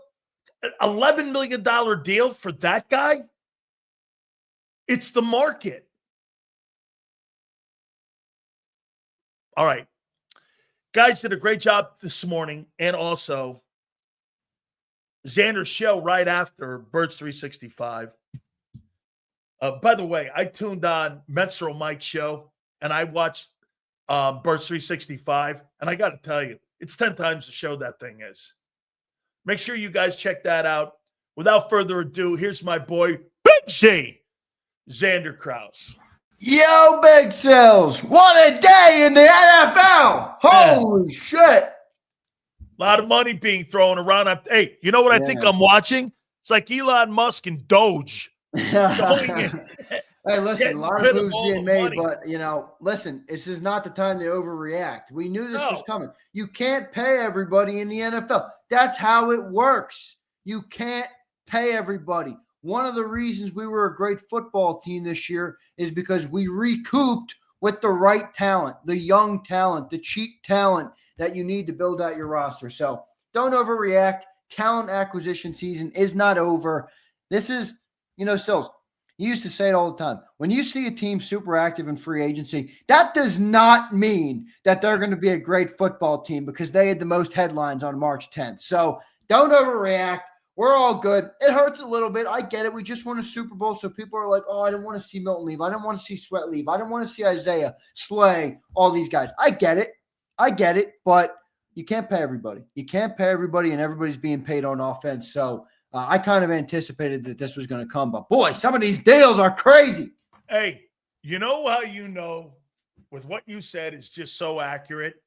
When people are goo-gooing and gogging over Sam Darnold and Geno Smith, right? I know I'm in the wrong place because that's right there. 2 franchises that are going nowhere but the money. I told everyone this here, Xander, I think it was a week or 2 weeks ago. Howie's not fighting the Arizona Cardinals or the New England Patriots. He's fighting the market prices. Like you said, I heard you earlier talking about some of the O-line deals. This is why it's making it more difficult for Mekhi Becton to come back. There's no way he doesn't want to be an Eagle. Yeah. But you know what his agent's telling him? Hey, the Eagles are offering you 3 years, probably in the room of $32 million. Okay? Somewhere there. You know what teams are offering him on the market? 3 years, 45 or more. How do you turn that down? That's what he's facing with multiple teams wanting him. No doubt. No doubt. And in the same breath of Mekhi Becton, where there's a price you're willing to pay and there's also a price you're not. I mean, let me just be blunt. I want to thank, and I do like the 2 guys that left today. All the guys, all 4 of them, Slay, Rodgers, and Milton and Sweat. But, I mean, let me be candid about this. Milton Williams, thank you for what you did. Great 3rd-round pick here. Big part of our Super Bowl winning team. Awesome player. Seems to come from an awesome family. Great story. Love it. Josh Sweat, great years here. You contributed a lot off the edge, a lot of production. Appreciate what you did here. I wouldn't pay what those guys got, either of those contracts. I know you like Milton Williams. I understand what you were saying. You would if you didn't have to pay Carter. Well, you're going to have to pay Carter. That's the thing. I'm saying you would pay them if you didn't have to pay that $45 million that's coming up next year. Well, no doubt, but they also it's not even a money thing. I mean, it's also a play thing where Jalen is so good that in order to build a team, you have to be able to have some spots that don't cost that money. We can't pay top of the market money on a defensive tackle that's next to Jaylen Carter. It just doesn't – that's from a team building standpoint. It just doesn't make sense. So it was never going to happen. I'm not saying he's not a great player. He's an awesome player. I do think he's going to fall into the land of nothingness now. I mean, when you go to these other teams. But anyway, I digress on that. I'm not sweating any of it, honestly. I know it stinks, and I know people, there's a lot of emotion with it when it first happens. But look, this is business. You got to recoup. One of the reasons we won the Super Bowl last year is because Howie recouped successfully. We still have the draft. Remember, think about it.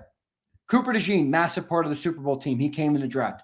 Quinyon Mitchell, massive part of the Super Bowl team. Jalix Hunt gave you pressure on the edge. Mekhi Becton was picked up after the draft on a futures contract. Nobody wanted him. All through free agency, all through the draft season, Mekhi Becton was still in the open market.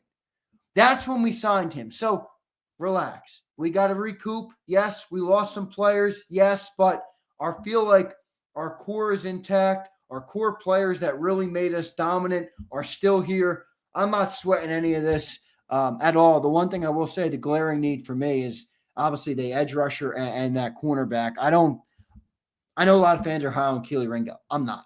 I'm just not. I'm not. Now, maybe he proves me wrong. I'm just not high on the guy right now. So that's the one thing for me. But other than that, I'm not really tripping on any of the deals today. Other than that, congratulations to everybody that got some life-changing money today, Big Sil. I'm telling you, man. Here's my issues with the defense, but it's not repairable. Ringo, like you said, at the corner, and depth back there at that position. You don't have the swing Isaiah Rodgers now. You could finding that's going to be maybe Keely turns into that swing corner for you, and that's more of a role I see for him. I do not believe Jalix Hunt's ready yet. Now, with Vic working with him, can he be by midseason? That's still a question mark. We'll find out. The Dean health issue worries me. And once again, too, Nolan Smith's health worries me. The production of Jordan. By the way, I get that people are saying, well, Milton Williams benefited from playing next to Jaylen Carter. That's not necessarily true. He played on the same D line. The guy who benefited from playing next to Milton Williams was Jordan Davis because he played better than he did at any time since he's been an Eagle. I hate when people dismiss a player when they say, well, he's a benefactor of this. Well, there's a reason 15 teams were after his ass. And even Vic made a play for him last year when he was the – Yeah, I'm not saying he's not great, but – How about – wait a minute now. I'm not saying either this too, though, Xander. I want you to – so I'm kind of with you on it in a way here. Hey, am I dropping $26 million knowing full well I got a $42 to $45 million nut that I'm going to have to prepare for next year after what I've been witnessing? Absolutely not. I'm going to go in the draft, get me the kid from Oregon, get me the kid from Michigan, get me the kid from Ole Miss. If they happen to fall down there, I'm in. I'll draft one of those guys, one of those edge guys. If Pierce happens to fall down there or whomever, the A&M kid, sure, I'm good with that. I can recover. I've got great teachers in Clint Hurt and also with Vic. I'm totally good with this, and I think they're going to repair a lot of this in the draft, and I do think they'll probably make a trade for a corner, and Vic will work it. You're trying to tell me you don't think Vic knows where the zone corners are in the NFL? I know he knows where they are. Yeah. So here on March 10th, the Eagles not doing anything tells you how good they are. Yeah, that's fair. That's a fair point. I mean, look, it doesn't two things can be true, though. It tells you how good they are, but if they don't make the right moves to recoup, you're not going to go back and repeat it for a Super Bowl champions. Just because you were a great team last year doesn't mean you come into it and you're going to be a great team this year. So there's still work that needs to be done. But, the point you made about Milton Williams, and I genuinely want to ask you from a football standpoint, because you played defensive tackle at the highest level and were damn good at it. You're not wrong that Milton wasn't next to Jaylen Carter, but I view, and maybe I'm wrong on this, but I view that as when Jaylen Carter is lined up on one side of that defensive line, typically the offensive line will shift protections toward his side. Now, I know Milton's not right next to him, but Milton Williams didn't see any double teams because every time a double team happened, they had to push it over to the side toward Jaylen Carter. And that's where I think Milton Williams benefited, because he was one-on-one all day long, all year long, and he thrived in that environment where he's now in New England. He might not be in one-on-one all day long. Like, I've never seen that guy go up against the double team. I know Jaylen Carter can handle it. I don't know about Milton Williams. Okay, I see I'm awake. Are you? It says exactly. Really? Okay, well, then where the fuck was Jordan Davis helping out Jaylen Carter next to him in double teams? Where was his play and impact? I mean, if Milton's on the other side of Jordan Davis, how come the guy sitting right next to Carter couldn't absorb the guard center double teams, and this guy had to take on almost triple teams from the tackle blocking down, the guard and the center back blocking on him, and he was beating those triple teams. What about the guy next to him? I mean, the guy's 350 pounds. Where was he if the guy on the opposite side of the line? And you're right on slide protection. That's not false. You're right. They'll slide. Right. You know what they slide to? I know what you're saying. You're not wrong. Like, here's where I think you're 100% right. People are acting like Milton Williams didn't do anything. He was very good. I think that's what your point is. Yeah. Where people are like, oh, you have Jaylen Carter and Jordan Davis. Milton Williams didn't do shit. No, he was a great football player. He certainly benefited. He also helped other people benefit as well. But, Sills, I do think this just comes down to business. Like, it is. You're not gonna pay it. I mean, look, I like it's not personal. Bro, it's 26 not. million, though. 26 million? Not me. Dude, I thought that's what – I mean, a couple of years ago, I thought that's what Jaylen Carter would be paid when he got top of the market money. He's going to get 35, 40 million now. I mean, 35, 40. Look, I'm happy for him, but I think you're low, I'm dude. good with the moving on. 35, 40, I think you're low. Yeah, I mean, I was talking to Flexen and Steppins in the chat. We were chatting about Milton Williams like about a week ago or a couple of days ago, and I'm like, dude, I think he's getting 25 million, and I said maybe a little less than that because I'm like, nah, he probably won't get 25. He got 26. No, I mean, what, dude? Have you seen what the Patriots are going off, and I don't even know if they made all the right moves. I really don't. The Patriots went crazy. Listen to this. Patriots are going off because they suck. Dude, I know. You're so right about that. But look, Milton Williams, 4 years, $104 million. Cornerback Carlton Davis, 3 years, $60 million. Outside linebacker Harold Landry, 3 years, $43 million. Linebacker Robert Spillane, 3 years, $33 million. Offensive lineman Morgan Moses, 3 years, $24 million. He's like 35 years old, that guy. And tight end Austin Hooper, 1 year, $5 million. The Patriots are out here spending. Can I tell you what I see with that? You want me to tell you what I see with that? 5 and 12. What's that? I see 5 and 12. Boy, if they're 5 and 12, that'd be brutal. Well, I mean, I don't know. I'll tell you what. I kind of like Drake May. Okay. Who's blocking for him? Who are you throwing the ball to? That's fair. That's why I like what the Bears have done. We'll see if the offensive lineman panned out. They got the kid from KC. Yeah. They traded. Yeah. No, I got it. What the Bears is they did it backwards, right? They got all the skill position guys last year, and then they went and got the offensive lineman this year. But no, a couple teams made a lot of moves. I mean, made some good moves. Rams. But I like the Rams. What the Rams did. I liked what, and I'll tell you what. Here's a sleeper. Nobody's talking about this player that the Rams got. All right, everybody's interested in Devontae Adams. I get it. All right, let me tell you the deal that jumps out at me for the Rams. They signed Poona Ford on a 3-year, $30 million deal. Poona Ford is a certified run blocker or run stuffer. So that defense has been great at getting after the passer. They couldn't stop a nosebleed in the run game. So they're now adding guys that they still have their pass rushers in place. Now they're adding guys that can stop the run on defense. They're making a move, and I hate to say this, but the Rams are building to stop the Philadelphia Eagles. You can tell They went and got another receiver. They felt like they needed another wideout that was better than Cooper Kupp. Now they're adding Poona Ford to stop who? Who are they trying to stop? Saquon fucking Barkley. That's what they're trying to stop. And they're a pretty good player. Look. And they got the Rams. Rams and Eagles play each other this year. Yes, they do. And look, that was a great playoff game last year. I think the Rams are going to be a real contender in the league this year. And they're doing it a good way. They got a good coach. They got the right quarterback. Let's be real. Matthew Stafford, when he's on his game, is as good as anybody in the league. So I like that signing for them, though. But I do agree they're one team that I think made some good moves. I can promise you this, and this is a prediction now. Okay. If they don't find a dance partner with Dallas Goedert, they're going to cut his ass. They shouldn't. That'd be stupid. I guarantee you. Dude, you're shopping him. I know, but hear me out. Right now, you're looking at, all right, you got to replace Milton. You got to replace Sweat. You got to replace Slay and Rodgers on the outside, and you're pretty good overall everywhere else, and Becton on the offensive line. If you now add tight end to that, and it's – let's be real. You need to add a defensive tackle, but you're not empty at the room. You do have Jaylen Carter and Jordan Davis. You need to add an edge rusher. You still do have some guys. You need a guy. You need cornerbacks, but we did just draft 2 freaking stud corners last year in the draft. You tell me you get rid of Dallas Goedert and we got Grant. Goddard's a luxury. Goddard's a luxury they're going to move on from.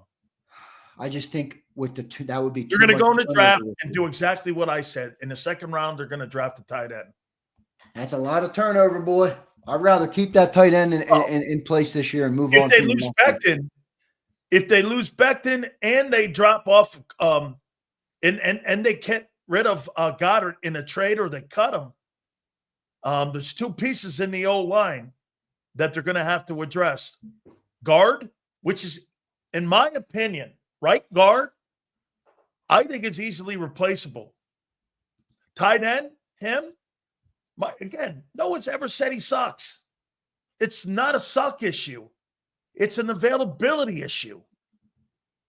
Okay, that's my issue with him, and I think that's the issue with them on building a game plan. Plus, Xander, do you not agree with the contract that they gave Saquon Barkley and the hiring of Kevin Patullo? Doesn't that tell you they are not going to be a pass-happy football team? They are going to be a ball-controlled, first and second down, run it down your throat football team. And why am I paying a tight end then at $15 million annually? That's a luxury. I get it. My perspective is more on coming off this year where you are in a maintenance offseason mode, is how we called it. Obviously, we just let a couple of guys walk because we couldn't pay them. You're going to create another hole. And I feel like sometimes you go too far. You try and get rid of too many people too soon. Now you're going to mess with the continuity. Now you're not going to be able to return. Price of winning. Right. It is the price of winning. But right now you still have Goddard. Like, I don't think you need to move on from Goddard. Yeah, you probably have to give him a new contract, but I don't know. If you tell me the holes we have right now are what we have to make up in the draft and the rest of free agency and the rest of the offseason, I'll say, all right, I feel pretty good. Yeah. If you tell me, now I need a tight end, now I need a guard, now I need a defensive end, now I need a tackle, now I need a corner, I'm like, what? We're not going to be able to get all that in 7 draft picks. So that's where I think you might go too far if we get rid of that tight end. I think Goddard coming back makes more sense, but I get it. Here's look, I think you can address Milton to a point.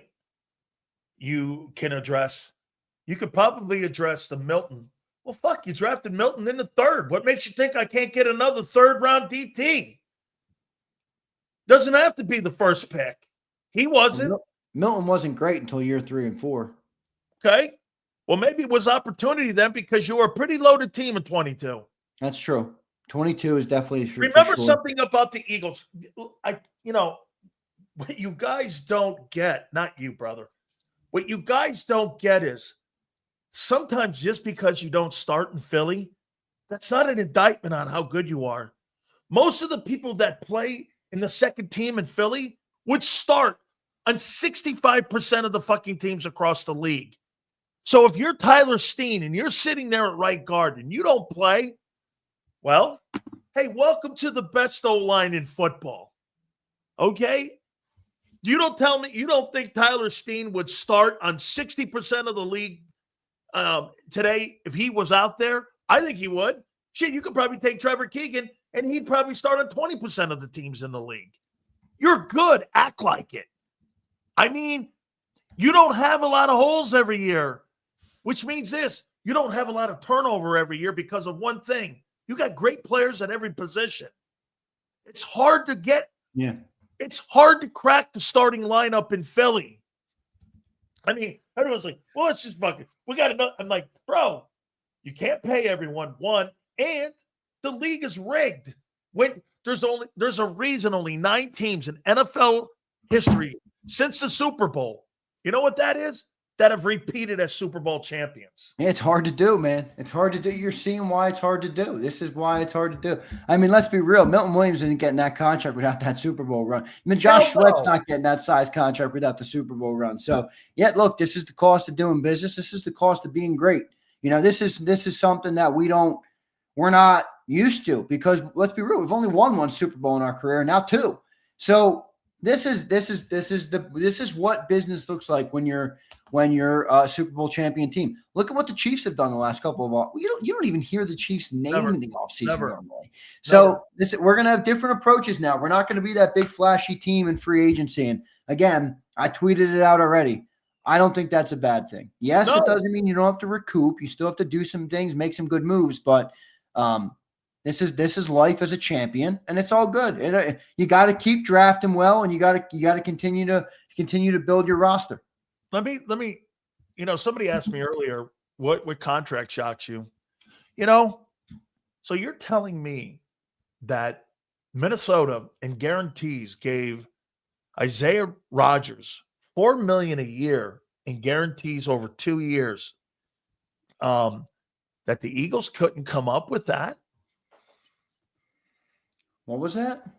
Well, it's only 4 years guaranteed each year for those two, with 15 in guarantees. The only amount of money is guaranteed is 8. It's $8 million. Are you talking about Rodgers? Isaiah Rodgers. This is what I was going to ask you. Why, unless the Eagles feel as though they're going to get a starting level cornerback, or maybe they trust Keely Ringo a lot more than I do. Yeah, maybe, but that's cheap money for a starting cornerback. Very cheap money for a starting cornerback. Yeah. So I know they thought it was going to be a little lower. Like John, even that's the one he was wrong on. He thought that the market was going to be less for him, $4 million. But I don't know. I mean, if he was projected to be a starter, again, maybe they have a better plan. They feel like they can get better at that position at a better price or whatever. But the other thing is, I was thinking for sure that the Eagles would not draft a secondary player this year because they drafted Quinyon and Cooper last year. Now they will. I'm thinking that it's possible in that second round. I mean, I know we need the tight end. This is why I want Bengala back. How about that Benjamin Morrison kid from Notre Dame who had the injury, and he's fallen down draft boards, but when he was playing, he was lights out, man. I don't know. I'm just throwing it out there because remember, you're going to need to be cheap on defense.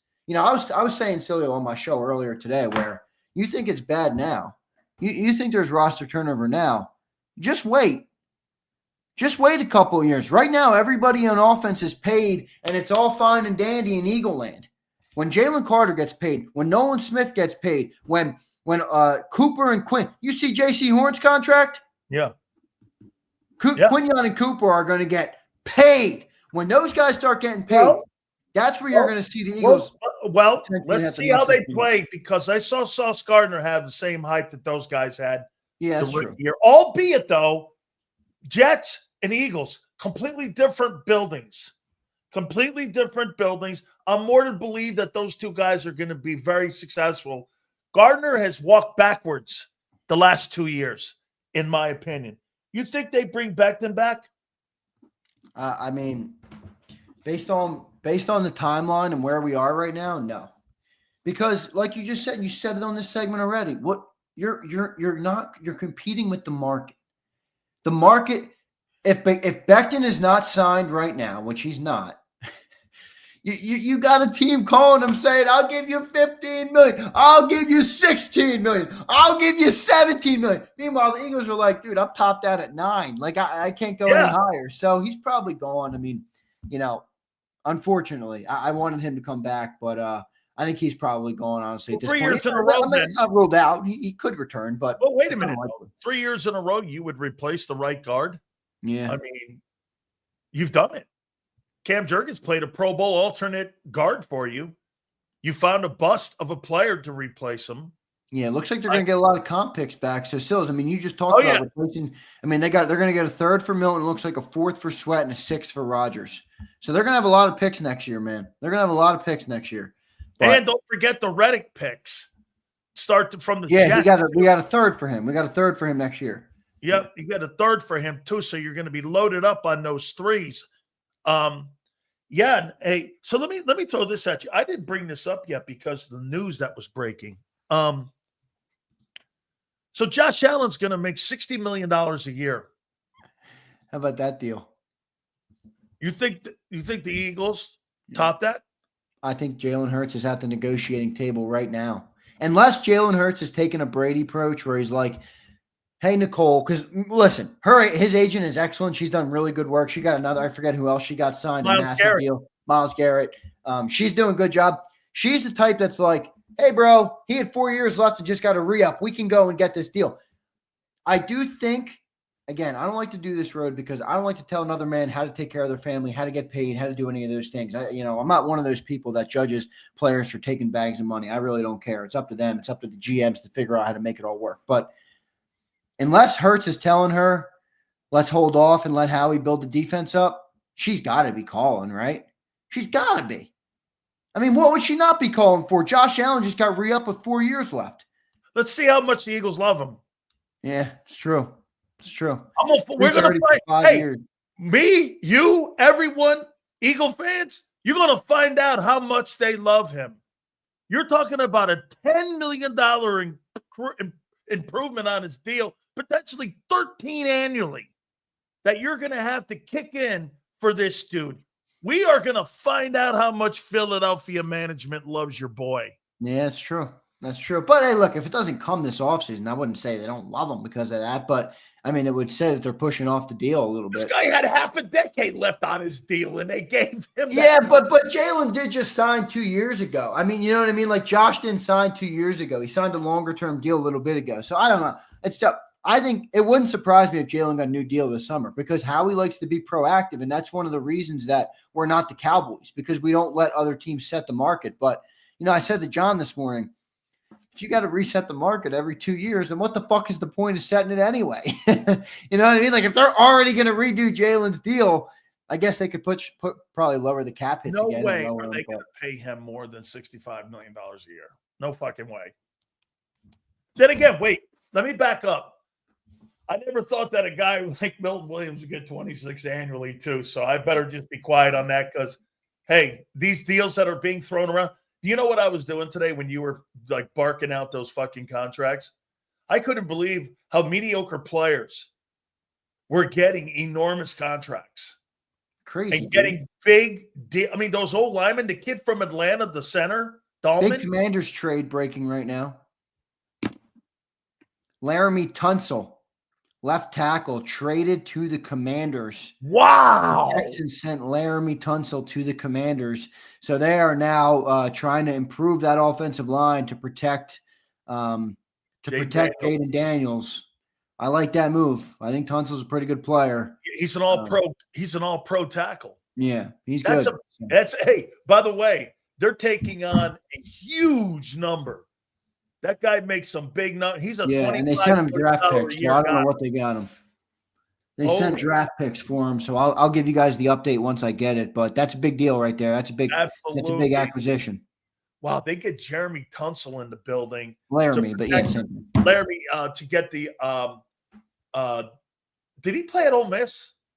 I think so. Yeah, I think you nailed it. I think he's an Ole Miss kid, right? Was an Ole Miss guy? Yeah, pretty sure you're right. Yep. That guy is Ole Miss. Well done. I thought you were right about that. Yeah. Wait, is Laramie Tunsil the guy that was the gas mask? I love that video. That's an all-time. I still to this day want to know. It was his dad. His dad? His dad posted that. What? That was his dad.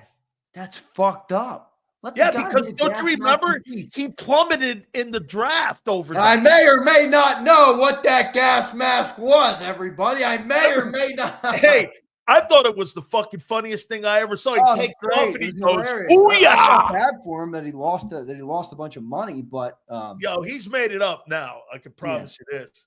By the way, James Jones, I'm sure over there near that stadium, RFK, they got that hoochie going over there, baby. James, 55-23. You're gonna need more than Tunsil to get up to speed, brother. Look at Xander. You got more. Who do you got more of an ass with right now? The Cowboys or the Commanders? It's got to be the Cowboys are in nothing land. They signed up a long snapper today, I think. I know. The Cowboys, I don't think are even relevant. So I think they're going to be better this year because they're getting Dak back, right? I mean, you got to be better. Oh. Cooper. Well, they had Cooper Rush. I mean, let's be real here. I hate the Cowboys, but Cooper Rush is no good quarterback. So they're going to be better this year. But they're getting Dak. Whoa. Hey, look, Dak can throw. Dak can throw the ball. He's not a winner, though. He's not a champion. Here's you want to see two teams that show you how not to do business. It's the Cleveland Browns and it's the Dallas Cowboys. There shows you in a nutshell. Get this. Between Lerner and Haslam, the two owners of the Browns, since they've been back in Cleveland, 26 years, they've had only 3 playoff appearances. 3 playoff winning seasons. And get this, Xander, they have over 42 different quarterbacks play the position. I might have to you sign an edge. You sign an edge who will have no impact on your football team whatsoever to a contract that's $40 million a year. Come on, bro. I'll tell you what, though, I might have to eat a little bit of crow. On Friday, I kind of ripped into Jimmy Haslam as an owner. And, I mean, hey, listen, maybe he knew what was best. To let Andrew Berry Harriet handle it, and he did that, and ultimately the deal got done. But he's playing quarterback for you. I don't know. Deshaun Diddy, I guess. No, hey, Deshaun ain't playing this year. He's collecting, get this, $46 million guaranteed. Oh, my God. That contract was nuts, man. $46 million they're doing here. He's not playing because of that injury? No, he hurt himself in rehab. He's out. Hey, after all this stuff now, and after what it looks like where you're going. Wait, is that what happened? He re-hurt himself during rehab and now he's out for the season? Yeah. Does it change your thoughts on 32? On what to do in the draft at 32? I feel like it's got to be edge. It's got to be edge because if you don't get cheap production out of that position in the next, from this draft, and you have it for the next 4 years, you're going to be fucked. Because once we pay Carter, once we pay the cornerbacks, this team is going to change a lot in the next 4 or 5 years. And we don't have to look at it from that long of a timeline. I'm just saying you got to maximize the edge position. You got to get production out of there. And if you don't do it cheaply, you're going to be looking at overpaying for guys like Bryce Hufflepuff. We don't want to do that. So I think it's got to be an edge in round 1. And then probably, last week I had offensive linemen in round 1, but around 2, I meant around offensive lineman in round 2. Now, if Becton goes, maybe that's still plausible, but that tight end's looking like it's going to become more of a priority higher up the board. So to your credit and John's credit, that tight end might happen in round 2. DT is a good option in round 1 as well. I think DT. You're not wrong with your take on Goddard. Like, you don't like the no plan. Okay? There's no plan there. Just to move off of him, I mean, that's not a strategy. I mean, you had a strategy when you were moving off of Zach Ertz, right? You had a strategy when you were moving off of the other tight end that was on the team when Ertz was there. You've had a plan at that position for 20 years. Doesn't seem like you really got a plan here moving off of him. I'm feeling more you're going to cut him than you're going to trade him. Because you know why? No one's going to trade for a guy who makes $15 million a year who's hurt 25% of the time. Yeah, but I don't know why you would move on from him. I really don't. I'm sorry. I mean, the guy led the team in receptions in the postseason. I mean, I know he's not as great or as awesome as some of the others, but I mean, look, I don't. Without a contingency in a Super Bowl window, you want to get worse there? And by the way, the other thing is you need a blocking tight end. He fits our team perfectly in terms of he can play multiple things as a tight end. I don't know. You say that, and I go like this to you. That's fair. How do you move off of a 25-year-old defensive tackle that you drafted and you developed, and how you get, by the way, the ideal move is to move Carter, to move Davis, keep Milton, because he's the better player. You drafted him in the 3rd round, too. You developed him for who? The Patriots? I mean, you're getting the player going into his prime in New England now. Ready? A few syllables for you. $26 million. That's how you move off of him. You're not paying him that. I mean, I'm trying to think if there's any D-line in the league that has two $20 million guys. I can't think of one. Dude, I already saw a report, though, on Goddard that people who are interested in trading for Goddard already want him at a reduced number. Nobody wants to pay him $15 million. So what I would try and do with him is give him an extension, but lower the salary. Bro, I'm Josh Sweating you, all right? You're getting $10 million. You're $12 million. Take it or we're cutting you. And you can go and test the market with some shitty team that's going to pick you up, give you a prove-it deal, and you can enjoy the bottom dregs of the NFL. Or you can return for $10 million and try and win a Super Bowl again. That's how you reward the guy who had the most receptions in the playoffs? Now you're going to spin it on me. Hey, bitch, we got a Super Bowl team to build, and you ain't the only one who's a part of it, all right? Yes, that is how I'm rewarding you. That's right. You're now going here. Don't fall in love with these guys. Fall in like with these guys. It's about the roster. It's not about the guy with the name on the back of the jersey. That's exactly what this is. All right, Xander, let's get these. Hey, by the way, you think on the 12th, you think there'll be Eagle movement there? Not much. I don't either. You're not paying. All right, remember, I don't see the Eagles. I don't see the Eagles being a free agent team unless it's one of their own. Becton's the only one left. Right. I don't think you need to be like last year. We went big in free agency. What did it do? We got fucking Bryce Huff. Well, we got Bryce Huff and Saquon. Let's see who else you signed in free agency. You got Zach Bond. Yeah, but he came late. He was not a day one guy. Zach Bond was weeks after free agency. That's why I said when I came on the air today, wake me up in September. That's true. I'll let you know the roster set then. That's when true. They officially, the first week of the NFL and the roster set, Xander, if you're an Eagle guy, this is Dan Sileo fucking talking to you here. There's no skies falling here. Last 7 years, you've been to 3 bowl games and you've won 2 Super Bowls. Bro, on March 10th, I think the Eagles are having a fabulous offseason.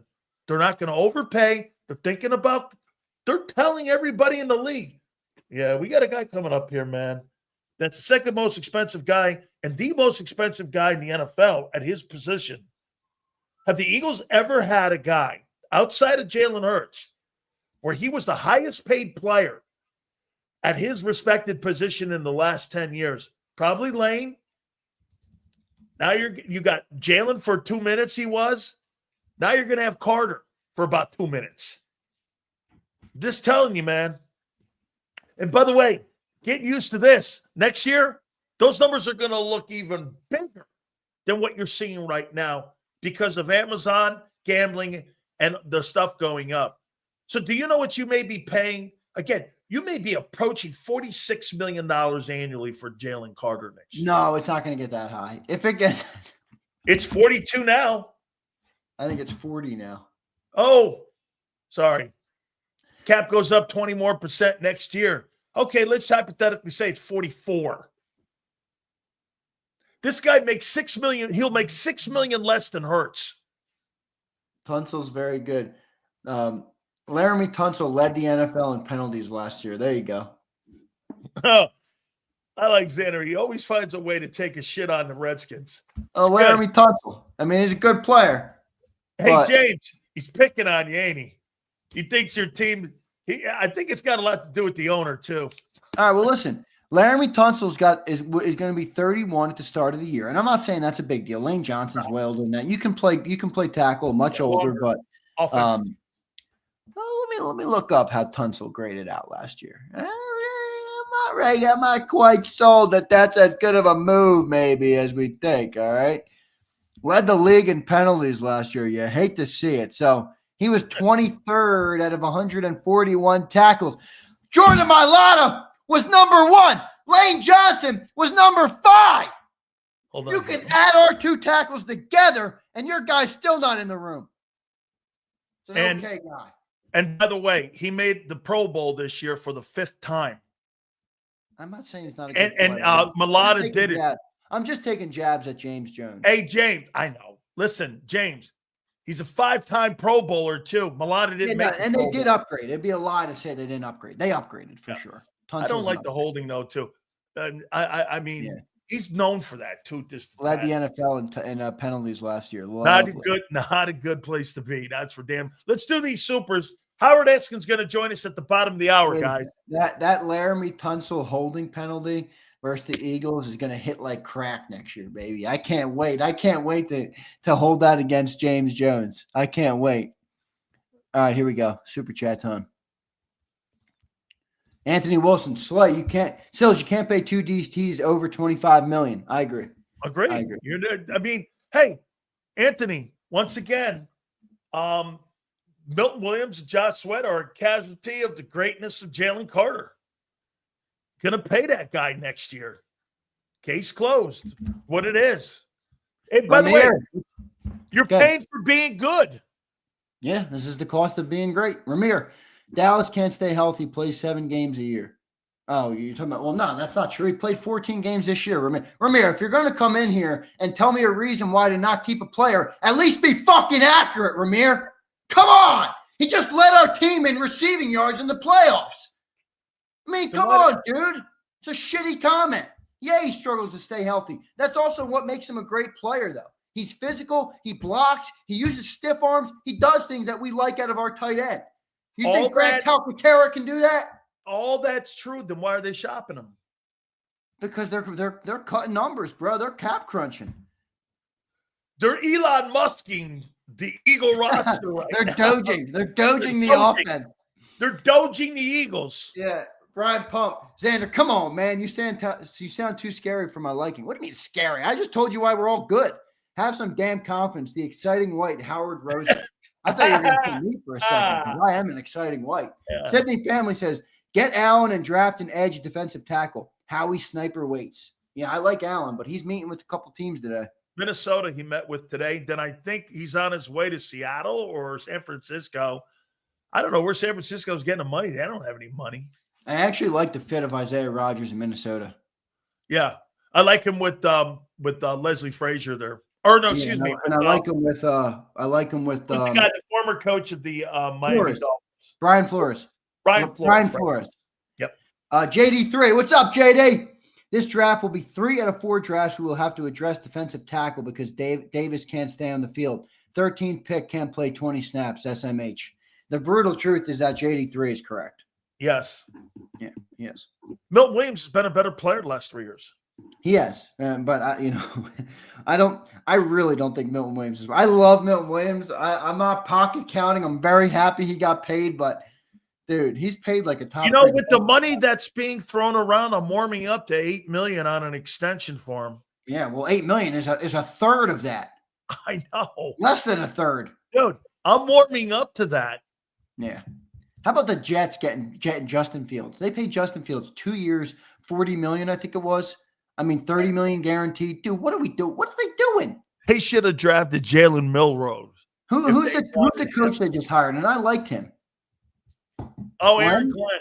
Aaron Glenn. I liked him. I thought he had a great shot to be successful. Now you just hitched your wagon at Justin fucking Fields? What are we doing, Aaron Glenn?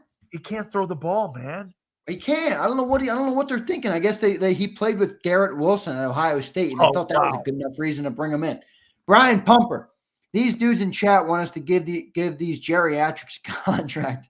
MFers close to collecting SSI checks. No more Grandpa Eagles. Hey, Brian, Khalil Mack just got 18 and he's 36.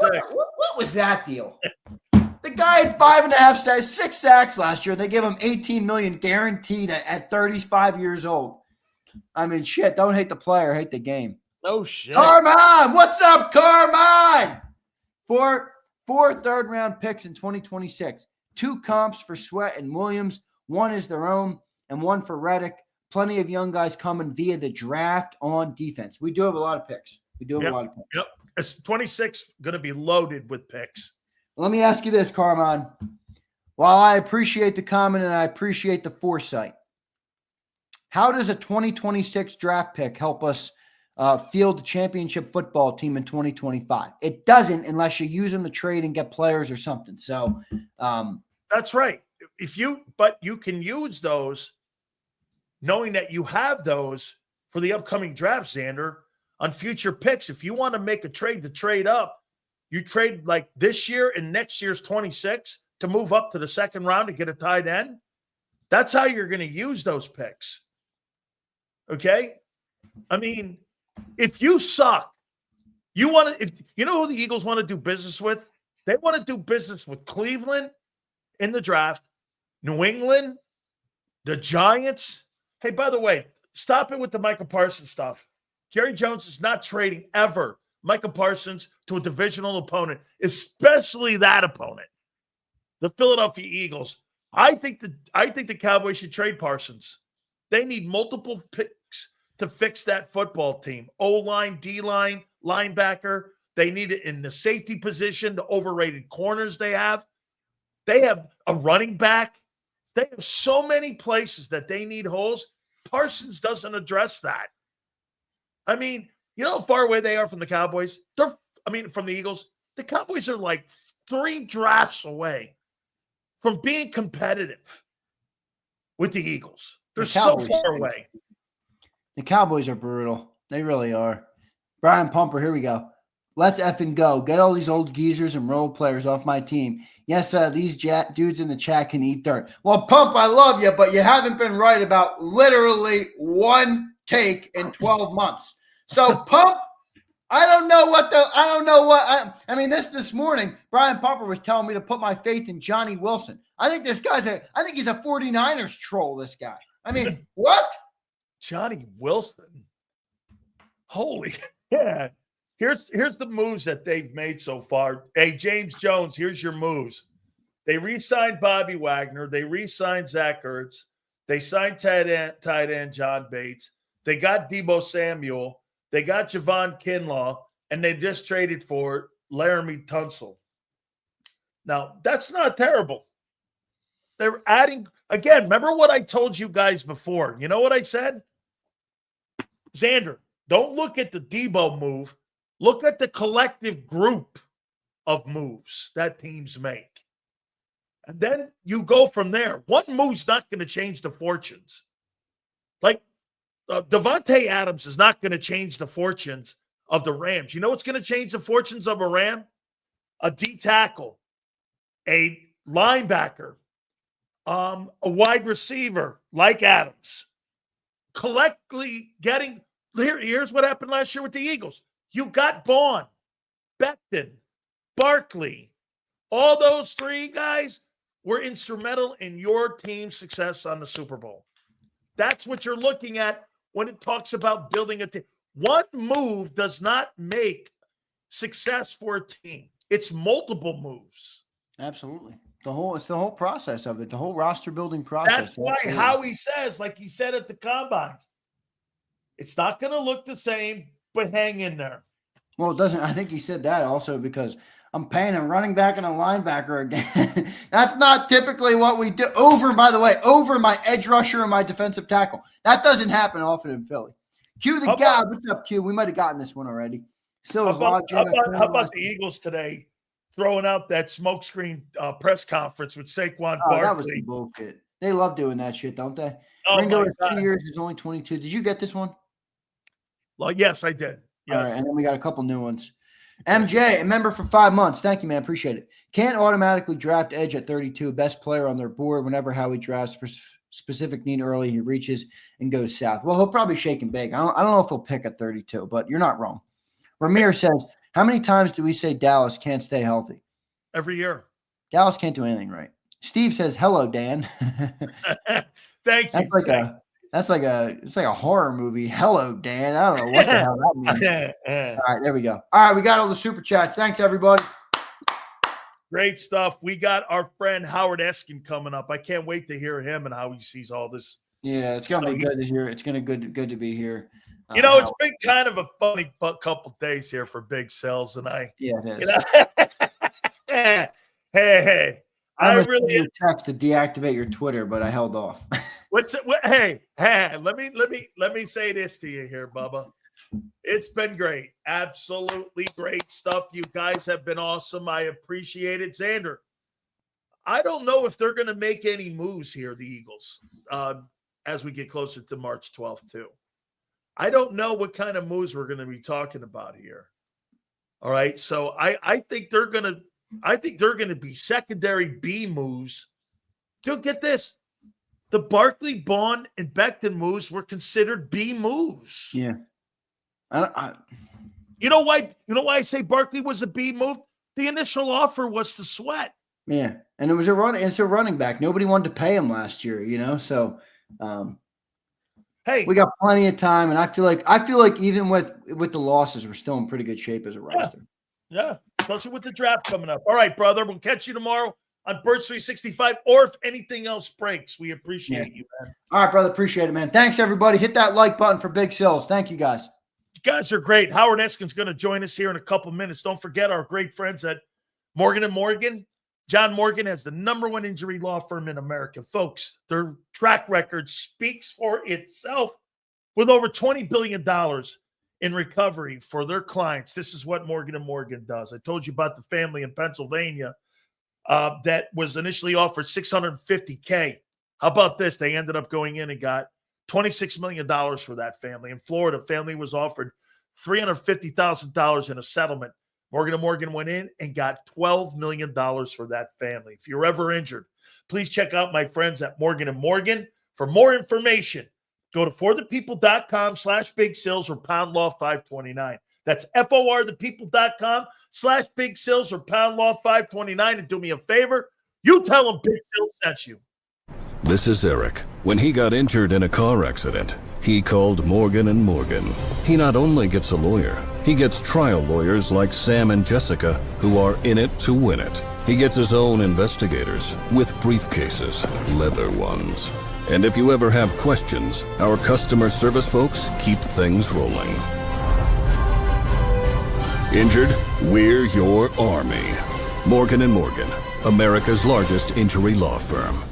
Ignite your nights with free live entertainment daily, only at Live Casino and Hotel Philadelphia's Center Bar. 7 days a week, enjoy some of the region's top party bands, performers, and DJs as they take the stage in the heart of the casino action. Great cocktails, live music, and lively moments. It's all happening at Center Bar at Live Casino and Hotel Philadelphia. Visit livecasinophilly.com for more details and the complete list of upcoming events. Must be 21 or older. Gambling problem? Call 1-800-GAMBLER.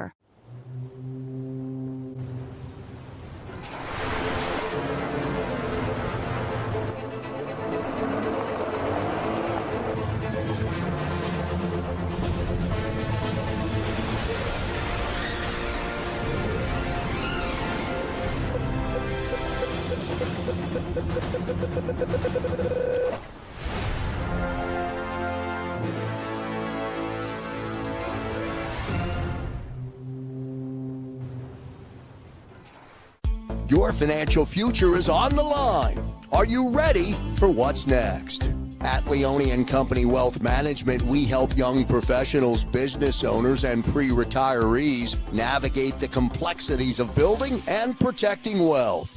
For young professionals, we'll help you grow your wealth, plan for your future, and make the most of your hard-earned dollars. For business owners, we provide strategies to protect your company, manage risks, and create a lasting legacy for both your business and personal wealth. For pre-retirees, we'll design a plan to secure your retirement, ensuring you can live comfortably and confidently in your next chapter. Whether you're just starting out, managing a thriving business, or preparing for retirement, we're here to help you take control of your financial future. The first consultation is on us. Get the advice you need without the cost. Let's make your financial vision a reality. Take the next step. Scan the QR code to schedule your free consultation today. And of course, go Birds.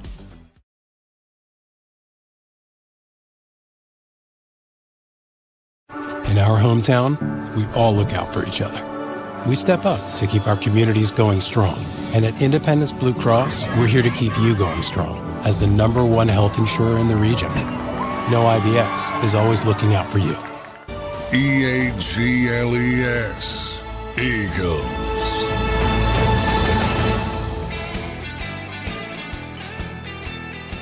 Big Sales National Football Show. Do me a favor, guys. Please hit the like button. Howard Eskin's going to join us here in a couple minutes.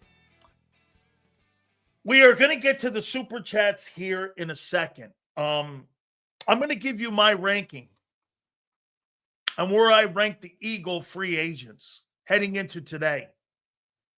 And all of this becomes legal when the new year starts. Here's how I ranked really your top 4 guys now that Bone's been signed. Josh Sweat's number 3. Milton Williams was number 6. Mekhi Becton, number 15. I had Isaiah Rodgers at number 96. So out of the top 100 free agents, Eagles had a bunch of dudes. When you're a good team, hey, get this. There's no question. If Zach Bond is the only guy that they bring back, they were the most injured team in free agency. That's what happens when you win, though, man. That's the price of doing business in the NFL. You know, here, I got to say this to you, too. Look at what the Eagles paid. I will put this out there to you. If you're a free agent, though, or you're a kid being drafted, you know the one thing that you got to say about the Eagles that you really love? If I am a free agent, Zach Bond, 13 months ago, nobody knew who he was. He just signed a $17 million deal. Saquon Barkley was considered a bust in New York because of the shitty talent around him. Turns out it was all about what? The shitty Giants. That's what it was about. He ends up getting a contract. Xander, let's get to some of these supers before we get to our friend Howard Eskin. I just saw Howard check in with us here in a second here. Hopefully we can catch up with him here. Hey, Dan, I'd like to know how you say act like a champ all the time, but why do you always bring up the Cowboys? They aren't near the Eagles, and honestly, I don't care what they're doing. Hey, remember something, first and foremost, Miguel, the reason I bring the Cowboys and the Commanders up, you first got to win your division. You don't draft and you don't sign players to beat the 49ers or the Lions. You first have to win your division. You play them twice a year. All right. Hey, listen, I've been checking out his podcast. And personally, I think Howard is now doing what everybody else is doing now, and that is making that transition into things just like the NFL. Folks, by the way, look at the NFL. They stream now. You think the NFL does stuff? Why? Because they just want to do it for craps and giggles? They do it because they're making money at it. This is the new wave.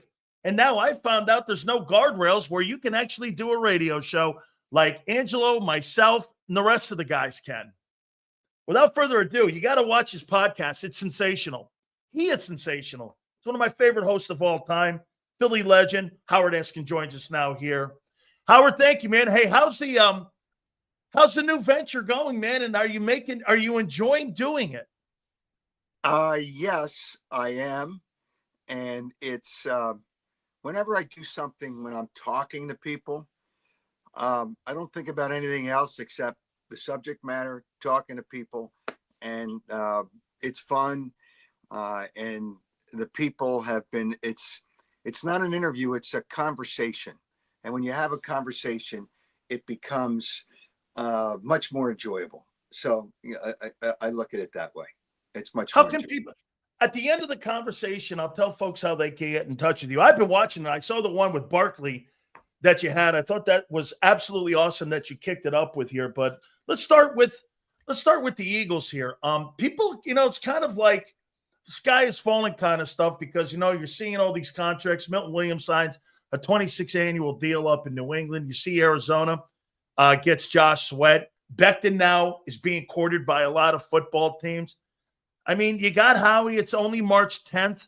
Still going to be a lot of work to do. They got a majority of those players a year ago, Howard, after the draft, like Mekhi Becton and Vaughn. How do you think their offseason's going so far? Well, it's too early to be critical of their offseason, and it's too early to determine their offseason. Every team that wins a Super Bowl loses 15 to 18 players after that season. And the reality is there's players that are going to play really well and look good.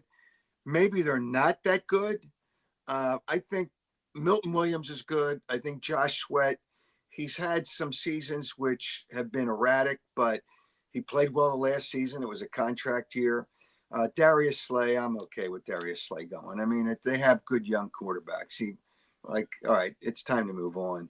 And then Isaiah Rodgers, I liked, but everybody wants, because they want to make some kind of splash and they want to do something, and it's more money than the Eagles want to pay. So the defensive backs, they have young players.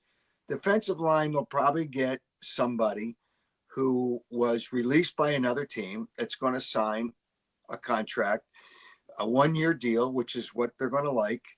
And that one-year deal will give that player an opportunity to get another contract. So I am not worried about it. I know they lost players. I mean, who did they lose? Josh Sweat, they'll find somebody. Good, he had a good year. Milton Williams, they'll find somebody. And they already have some good edge rushers. Isaiah Rodgers, they already have young people. Although I really do like him as a player. And Darius Slay is replaceable. I mean, he's 34 years old. So they haven't lost really anything yet, and they will get something. The problem when you win a Super Bowl is the money now goes up for everybody. And Howie and the Eagles have a way of, it's like, why would you re-sign Saquon Barkley when he had 2 years left on, it's a running back with 2 years left on a contract. We know how great he was, but it's a running back because they got some money from his contract and then pushed it back. And that's what they like to do. They sign him and they push it back. Who's to say that Lane Johnson might not want another? Lane Johnson is probably the best right tackle in football. And if he's not, he's only number 2. So Jordan Mailata signed a contract, I think, a couple of years ago. So he might want another. He's still a young guy and might want another one. Their center is on his rookie contract. So he's due. And after next season, the 2 defensive backs, Cooper DeJean and Quinyon Mitchell, are going to want to sign contracts. And the guy that signed, I mean, it's out of control. Who was the guy who was it? Jacksonville signed J.C. Horn, signed $25 million for a cornerback. Are you kidding me? I mean, it's a joke. So it's going to cost them some money, and they know that, and you can't sign everybody. I mean, there was something on social media, which is not social, it's not media. Well, they're going to redo Jalen Hurts' contract because of Josh Allen. I think that's nonsense. I said he signed a $250 million contract, and they signed that when they weren't sure that he was as good as he is now. And he's still not one of the top 5, but he's a good quarterback. So, you stop it. You signed a contract, and you've got to. It's like Patrick Mahomes signed a 10-year contract. Well, if you want to sign a 10-year contract, then you got to at least work more than half of it before. If you have 3 or 4 years left, he's late 20s. You just wait another couple of years. But I think the Eagles. They'll do some things and they'll be fine. Listen, their offensive line will still be intact. I mean, they won't have Becton, but Becton replaced somebody, so they'll be okay. They'll still have the running back, still have the quarterback. They still have the 2 wide receivers. And their defense, they still have a young secondary. They have Zach Bond, who I don't know that he can have as good a year, but I expect him to play well. And you have Nolan Smith, who got hurt in the Super Bowl, but he'll be back next year, who had a nice year. So, your defense is okay. And you got two good players on your defensive line in Jaylen Carter and Jordan Davis. So you still have two players. So you're looking for some edge rushers, but they got some edge rushers that they'll be fine. How about this, Howard? Help me out on this. You've been covering this team for a long time, and you know how the inner workings go here. Why is it so that side of the ball, outside of Reed Blankenship, there's no guys that get second-year contracts or second contracts? I mean, right now, the guys that are on that team, there's only one. I think Reed Blankenship got a contract extension. The rest of them, they don't do that. And when you have a 25-year-old DT that you drafted in the third round, you developed him, you drafted him, you underdrafted him, who outplayed Jordan Davis the last 2 years. I mean, you let him walk out the building. And I get you got a $43 million deal next year that you're going to have to ink down with that kid Carter after what you just mentioned, the Jacksonville kid, what you saw up in Cleveland. That's going to be a huge number. So do you think, again, I mean, that side of the ball, it's dealt with differently than the offensive side. There's long-term deals on the offensive side, and there's really not long-term deals that are on the other sides. They're rookie deals or one-year prove-it deals. Is that how they work? Jordan Mailata signed a second deal. Yeah, I'm talking more about the defense on the second deals. Let me see. Well, Josh on the current roster now. Okay, well, Josh Sweat, he just left, but signed a one-year deal, which was a second deal. Jaylen Carter will sign another deal. Right. Jordan, because he's now gotten in shape and he's really kind of bearing down to do the things he needs to do to be a good player. So it's not time yet, but it's close that you're going to have second deals. Zach Bond, I mean, it was only a one-year deal, but actually it's his third contract in the NFL. So yeah, I'm talking about the guys the Eagles draft, though. Like, it just doesn't seem like, and I agree with you, those deals are coming up. And Howard, I would make this point to you that it's different than 17 and 22, that your window of opportunity for more Super Bowls is open more because you got a core group of guys now, like you said, with all the young players that you identified. But in years past, it's been one-year prove-it deals or contracts for guys. And once their deal's up, and I'm talking to guys they drafted, not free agents or anybody, there's never really been a guy like Reddick had 30 sacks in 2 years. You let him walk out the building. He just signed a $14 million deal. Yeah, well, there was a reason for that. He just signed. If he was that good, he's still under 30. He only signed I think he signed a one-year deal, $14 million for the Bucs. Yeah. Okay. Well, $14 million one-year deal. He wanted $25 million. He did. Because he wanted that. The Eagles weren't going to do that. And he was, and I get along with Hassan Reddick, and he was a good guy to me, but he was more interested in sacks than playing the way that they wanted him to play, because sacks get money in the of the players. So when they saw that, and he just, they had to move on. Hey, they didn't even give him a sniff coming back. So, obviously they had a reason for that. But Hassan Reddick, did they draft Hassan Reddick, or did he come? No, he was a one-year bond type free agent where they they signed him to a 2-year deal, if I'm not mistaken. It was a 2-year deal that they had signed him to. But like I said, I mean, it's either 1-year deals mostly, and it's like prove-it deals here. And it just seems that they do a lot of different types of business on that side of the ball. And it's always been the long-term contracts have been on the offensive side of the ball. That's by design, though, right? Hey, by the way, last 7 years, 2 Super Bowl wins, 3 appearances in the game. I'm not bitching at the result here. I'm just talking a little bit more about the method on how they get there. Yeah, I'm trying to think if there was anybody on defense where they signed. Well, what's a long-term deal? 4 years? Yeah, 3 or 4 years. Yeah, Mitchell will sign at least a 4-year deal. Cooper DeJean will sign at least a 4-year deal. So they'll have some players now on the defensive line. Jaylen Carter is going to sign at least a 4-year deal. Oh, absolutely. So sometimes, you kind of you're turning it over, and it's okay when you turn it over. Here's the thing where the Eagles, I think, were really lucky this year. Lucky, but that's, kind of the way it is. They didn't have many injuries. So if you don't have injuries, I mean, Detroit got buried with injuries. Detroit was a good team. Now, I don't know if they were good enough to get to the Super Bowl, but they were a good team. So, but they had injuries, and their defense was shattered. So, I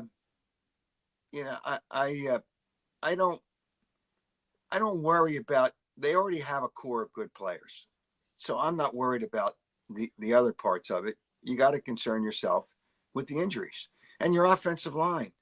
Lane Johnson's got to stay healthy. Mailata's got to stay healthy on the other side, the other tackle, and Jurgens too. You got to worry about his back a little bit. Hey, wait a minute. Too. Landon Dickerson always walks off the field limping. Always. It's funny. He's a big guy and he's really good. The tush push is not the quarterback. It's Landon Dickerson because he's so big. You can't stop all this nonsense with Jalen Hurts has got strong legs. Doesn't matter how strong. These guys in front are pushing. And believe it or not, everybody thought that Cam Jurgens, the center, was small. He's bigger than Kelsey, and they ran the push with Kelsey. So, but their offensive line's got to stay. It's got to stay healthy. Okay, and I'm going to get off the beaten track here. The MVP in the Super Bowl, because the writers take the easy way out, and it's always the quarterback. The quarterback. And he played well. The defense was the MVP. Absolutely. So Zach Bond, if you have to single out a player, was the MVP, but they never give it. Rarely. I mean, I think it was who was it? Randy White from Dallas. Might have been the defensive player, or there was a corner. It was Ray Lewis. Ray Lewis is the last defensive player to win the MVP. Okay, so it's rare, but the defense was the MVP. The offensive line was the MVP. Yeah. Saquon Barkley is a really, really good running back. But without that offensive line, you saw what happened with New York, with the Giants. They didn't have a good offensive line. You need the offensive line to get past the first level. So the MVP, I can come up with 3 or 4 people, but that shows you how well-rounded that football team is. Nothing against Jalen Hurts, but I could have selected other MVPs if I had a vote, which I didn't. How about this here, Howard? A couple last ones here for you. Josh Allen just signs a $300 million deal extension. Pays him over $60 million a year. You think the Eagles will bump that for Hurts and pay him over 60, or do you think they're going to work that contract and stay pat with that contract because that's how they do business and manage that cap, because that's how Howie does business? Would they pay him more than Josh Allen? No. Okay, here's what the Eagles like to do. They like to give a player early before it's really too close to the end of the contract, rather than wait till the last 1 or 2 years. Early, and sign him for less than you would really have to pay. The NFL, I mean, the quarterbacks get so much money, I don't know how you manage the cap anymore. It's a joke. But I think they may try to sign him early, but they're not going to give him more than Josh Allen until the next quarterback signs. First of all, he's not better than Josh Allen. All right? He's good, but he's not better than Josh Allen. I'm so glad to hear you say that. Well, yeah. When does Joe Burrow get a new contract? If he was with a good team, he's really good now. If he was with a good team, Lamar Jackson, I'm not quite sure. He's really good, but I'm not quite sure why he can't, for the most part, get him over the hump. But yeah, one time they won this. I guess they won the Super Bowl. I don't know how many years ago that Baltimore won the Super Bowl. But I just, there's players out there that are better. But is Jalen Hurts better than Josh Allen? The answer, in my opinion, is no.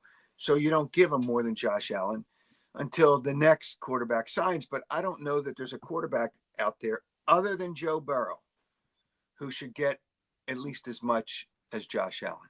I don't know if there's another quarterback. It's like Myles Garrett's close to 30 years old, and they gave him $40 million a year. That's pretty, for 4 years. It's pretty, and they're still stuck with that stiff quarterback they signed, who shouldn't even be on the football field because he's not as good as anybody they could put out there. So, but yeah, they would think about Jalen Hurts to save money, not to pay him more than Josh Allen. To save money. How about this, Howard? Kevin Patullo's never called a play in his entire life. Are you concerned about turning over a Ferrari to a student driver that's never done that? You had a guy in the building before, and Brian Johnson, who was in the building. He's friends with Jalen. That same dynamic was there before. And when you turned it over, there was a lot of criticism of him on him being the offensive coordinator, never having called plays. I think being a coordinator and a position coach are completely different, like a coordinator and a head coach are completely different. Are you okay with that? I think Kevin Patullo is a very, very, very good coach and a very bright guy. And let me go backwards here a little bit. When Brian Johnson was the offensive coordinator, I don't know that they tried to do things that were much different, but Jalen Hurts wasn't mature enough to do the things that the coaches wanted him to do. It's like this year, Kellen Moore really wanted to run more plays under center for the quarterback because you can run play action better. But Jalen wasn't comfortable with it. So because he wasn't comfortable with it, they worked with him and they mixed it in a little bit more and a little bit more. Kevin Patullo was a big part of that game plan. And he's on the headphones with Kellen Moore and Nick Sirianni when it comes to the offensive play calling. Kellen Moore called the plays. But when it came down to a tough decision and a tough play, Kevin Patullo was part of the conversation. So people, because, you want, you don't know anything about Kevin Patullo. I mean, I know him. I've seen what he's done. I see how bright he is. I see what he wanted to do. And he was in lockstep with Kellen Moore, or Kellen Moore was in lockstep with him, whatever it was. But Kellen Moore called the plays. But after a game, if they didn't like it and they weren't on board with it, remember, those three coaches and Jalen Hurts, and there's probably some other guys. Jeff Stoutland's probably part of those conversations because he's a brilliant coach and he's maybe the best offensive line coach. But whatever. They were all in lockstep with the game plan. And when the game's called, if something, they'll talk about things. If a series didn't go right, I'm just telling you right now, Kevin Patullo, and again, people always want to blame the coaches. In Philadelphia, they wanted to fire Nick Sirianni after 4 games. Oh, yeah. You got to bring in Bill Belichick. No, you don't. How bad would that have been? Horrible. Nick Sirianni is a terrific coach, and everybody wants to fire the coach. But don't the players have to carry out the plays? Oh, yeah, you got to execute plays. Players make plays, and it's that simple. Players make plays. So you call and I got along with Chip Kelly, and I wish him luck with the Raiders. But he tried to run his offense, and it didn't a lot of times fit in with the players he had. So, but coaches now don't do it for a lot of reasons, but they don't do it because you're not going to be successful. So I'm telling you, you watch. If Jalen, same thing. The offensive line's just as good. The wide receivers, I have no question about the wide receivers, and the running back. I'm worried about the running back. I mean, Saquon Barkley spoke today. Today being, what is today? Monday. I don't even know what today is. Monday. I called it. I called it for the Eagles here, Howard. I called it Distraction Monday for all the players that were going to leave and sign other places, that they gave us a story from last week. So I'm sorry for being Angelo-ish right now, but I think it was distraction. No, Angelo couldn't stand Nick Sirianni. Wait. I wanted to ask you this. He comes on every Monday. He hates Nick Sirianni. I don't use the word because it's a bad negative energy, but He has bad energy towards Nick Sirianni. Okay. Why do you like him so much? Angelo's over here. You're over here because I think you like Nick as a head coach. I really think Nick Sirianni is a terrific head coach. Now, you can't put him up at the top, but his record for the first 4 years is better than, I think, either in the top 3 or at the top. Yeah. Yep. So, but again, it comes down to players. But what he does, he's creative. He's an offensive guy. He's creative. He's got the passion, which most coaches need passion, obviously. He's got the play. Here's a key thing. He's got the respect of the players, and the players like him. It's hard to get both. Belichick didn't have everybody liking him in New England, but they had, he had their respect. But Nick Sirianni's got both. And in a meeting, he's so creative, and people in Philadelphia made fun of him. Oh, yeah, he's got flowers growing. Who cares? He's got the players' attention because, there's a little humor involved. And he tried to make a point, whatever. He played a clip, and I watched it, and I still watch it and laugh. Peyton Manning on Saturday Night Live, when he's throwing the football and drilling all those little kids. I don't know if you remember that. I do. Okay. I mean, he's knocking down kids, and and he played that in a meeting. He told me he played it in the meeting, so I looked at it and I kind of remembered it. But then wow! But he got the players' attention. You know how many players fall asleep in those meetings? Oh, God, yes. So I think he's got all those qualities. People complain about him yelling at fans. You know what? That fan that they made a big deal about, he had fun with the guy. The guy called up and said he wanted Nick to run the ball. So then after he ran the ball, he said, okay, you happy now? It wasn't like he was drilling the guy. He got a little over exuberant, but Andy Reid is the best coach in the NFL, and without question. But Andy Reid lacks emotion on the sidelines, but I like emotion on the sidelines. Why does he, okay, wait, this is crazy. Angelo hates Andy Reid. You love him. This is he's only the best coach in the NFL. I know. I disagree with him on this. Andy is a great coach, and it's kind of, he can't go, that fraud, that guy, he can't stand him. And you're saying you love him. I'm like, holy crap. No wonder that station at one time was great. Why do you like him so much? Here's the thing. There's only one. Well, there's probably more than one fraud in Philadelphia. Yeah, there's more than one fraud in sports in Philadelphia. I'm not talking about air people. Daryl Morey, the president, acting / general manager, is the all-time fraud in sports. He is the best con man I have ever heard. He is such a con man, and he can't. He's the team's whatever, and I don't want to hear about injuries. No. Wait. He's the number one fraud. He's the number one fraud.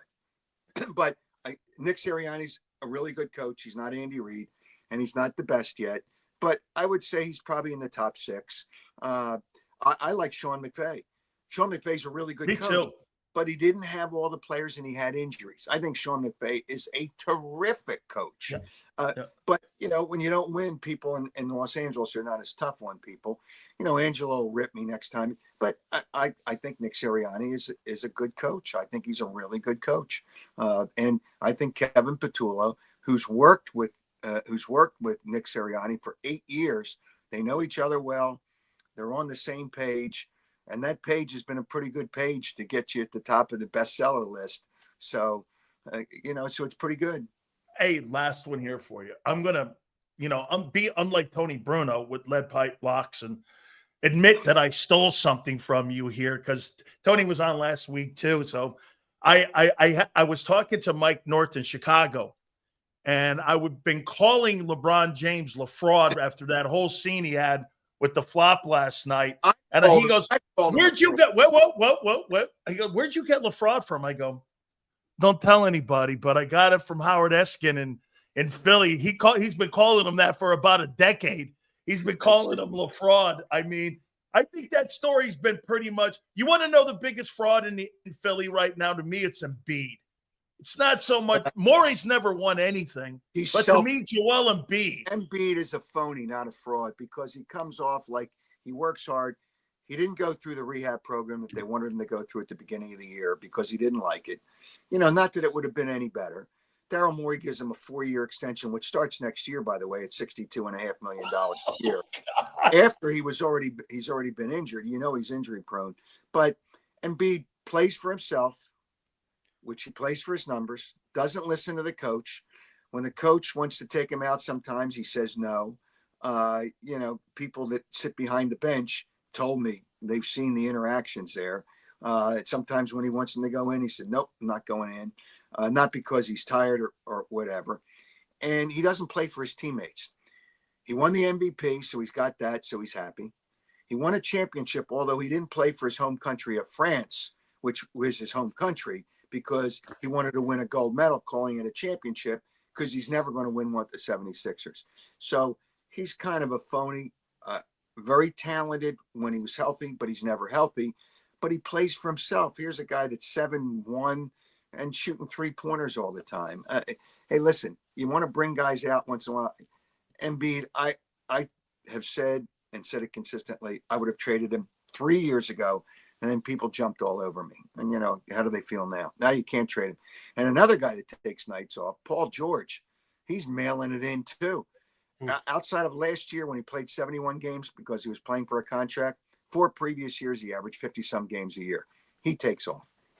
But he went to the WWE SmackDown on Friday night when he couldn't play in a game the night before. Oh, yeah, it's just a groin soreness. Yeah. Hey, Howard, tell the folks how they can find you, man, because I tell you, I watched that Barkley one. I think you had Tony Bruno on there, too. I saw that one. Hey, Larry Bowe was great because I knew Larry. Dick Vermeil was really good. Eric Allen, when he got elected into Hall of Fame, I've stayed in touch with Eric. So there's Brandon Graham, obviously, is really good. It's the Howard Eskin Show on YouTube, on Twitter or X or whatever you want to call it. They're streamed live, but obviously they're up there forever, as we know. So it's Twitter, Facebook, Instagram, YouTube, soon to be on Spotify and Apple. So I watch it. I do. I mean, I don't really watch Wednesday nights on live, Wednesdays at 7:30, Wednesday nights, and Saturday morning at 8. And the reason I'm on Saturday morning at 8, I know in the eyes of a lot of people, they say, oh, so what are you on Saturday morning at 8? Because when I left WIP, these people said, oh, it was appointment radio. We always wanted to listen to something on Saturday morning because they're in their cars all the time or they're somewhere and they're not going into the office. So it was kind of a thing, but it lives all the time anyway. So it's all good. It's all good. Thank you so much, Howard. You know how much I've really enjoyed you for the last 15 years and 20 years. You've been a friend of mine, and you have been always there for me every time I've ever asked you to come on the program. And I think you're one of the best with you, Angelo. You had a guy back in the day there, back in the mid-90s. You had somebody in the middle of the middays that I used to like that station. I used to listen to it all the time. You guys really started Sports Talk. Everyone thinks WFAN started it. They started a year after you guys. Well, let me clarify something. I did the first Sports Talk show on WIP August 29th, 1986. Now, we were only part-time at WIP. The general manager at that time was the one that wanted to start it as a sports talk station. His name is Mike Craven. And Mike asked me if I would do it, and we did it. And then WFAN went full-time immediately, but they did it about a year later. Yep. So really, I was doing FM sports talk in 79 at an FM station here. So it's not like I was new. And then I went to TV and only did sports talk part-time. And then when I did a 10 o'clock news, Mike Craven, who was a general manager, asked me if I would do a sports talk show in the afternoon. And I said, sure, why not? And that's how it started. But we were technically before WFAN. Oh, absolutely. So I just want to, that hopefully sets the record straight. Absolutely. Howard, we will be watching you, and I hope you do it again for us like you always do. By the way, can you say hello to somebody for me? Say hello. Sure. To wait a minute. There's Elvis. Say hello to Elvis for me. Hey, Elvis, how you doing? Elvis has not left the building. All right. Howard, thank you, my friend. All right, I'll talk to you later. You bet. Howard Eskin, man, the legendary Howard Eskin. Boy, hey, you know, he really, man, I mean, when you talk about the guys back in the day, it wasn't Francesa, it was him. And what I always loved about him, you know, and I don't really like a lot of people on the air because I just don't think they do radio shows any longer because they put too many guardrails up. Howard never had any guardrails, man, and he made it that way. And it's funny. I think he's probably like me. I love the business of radio. I just hate the people in it because the people in it have kind of destroyed what really talk radio is about. You know what that is? That's engaging. So we appreciate him. That being said, by the way, another WIP alum. Now, you got to understand something about Gary Cobb here with me. I told Cobb this a long time ago, and he's not really into it. But what I tell him, when I was a little tiny kid, everybody used to look and go, Gary Cobb plays at Southern Cal. I'm at Stanford Catholic going, well, if that guy can do it, I can do it. Biggest inspiration. I'm telling you, biggest inspiration. When I played for Clairol in the Babe Ruth, we have a Babe Ruth league. Gary Cobb and I played for. I don't even think he played for. I played for Clairol, and we'd have all these corporate sponsors. I hit a home run at Cubetta, and I hit the facing of the door. Then I went up to the Cape Cod League. I had a lot. We were a baseball city. I hit the door at, I think it's like Wright Tech or something, whatever that school is over there. So I hit the door. There's a school at Cubetta Stadium, legendary. Someone comes up to me and goes, Cobb hit it over the roof. I'm like, get the fuck out of here. He did not. He go, Cobb hit it over the roof. I was like, are you kidding me? Nick Pia told me this. And Nick Pia, he pitched at Stanford High School, and Bill Velez was a catcher. We were all in this Babe Ruth league.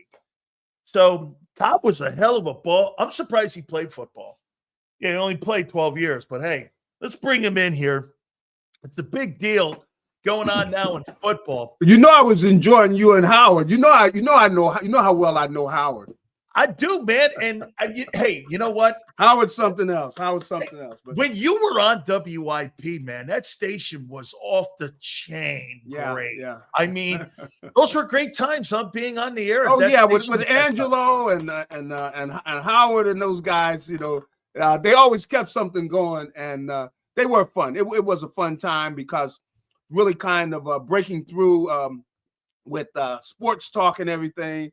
And it was something, of course, you know, we grew up, man. Sports talk was in Stanford, only it wasn't on the radio. But, you know, but people would love sports. And that love for sports is something that I think it just, you know, it's still in me. I enjoy it, you know, not only football, but you enjoy the other sports.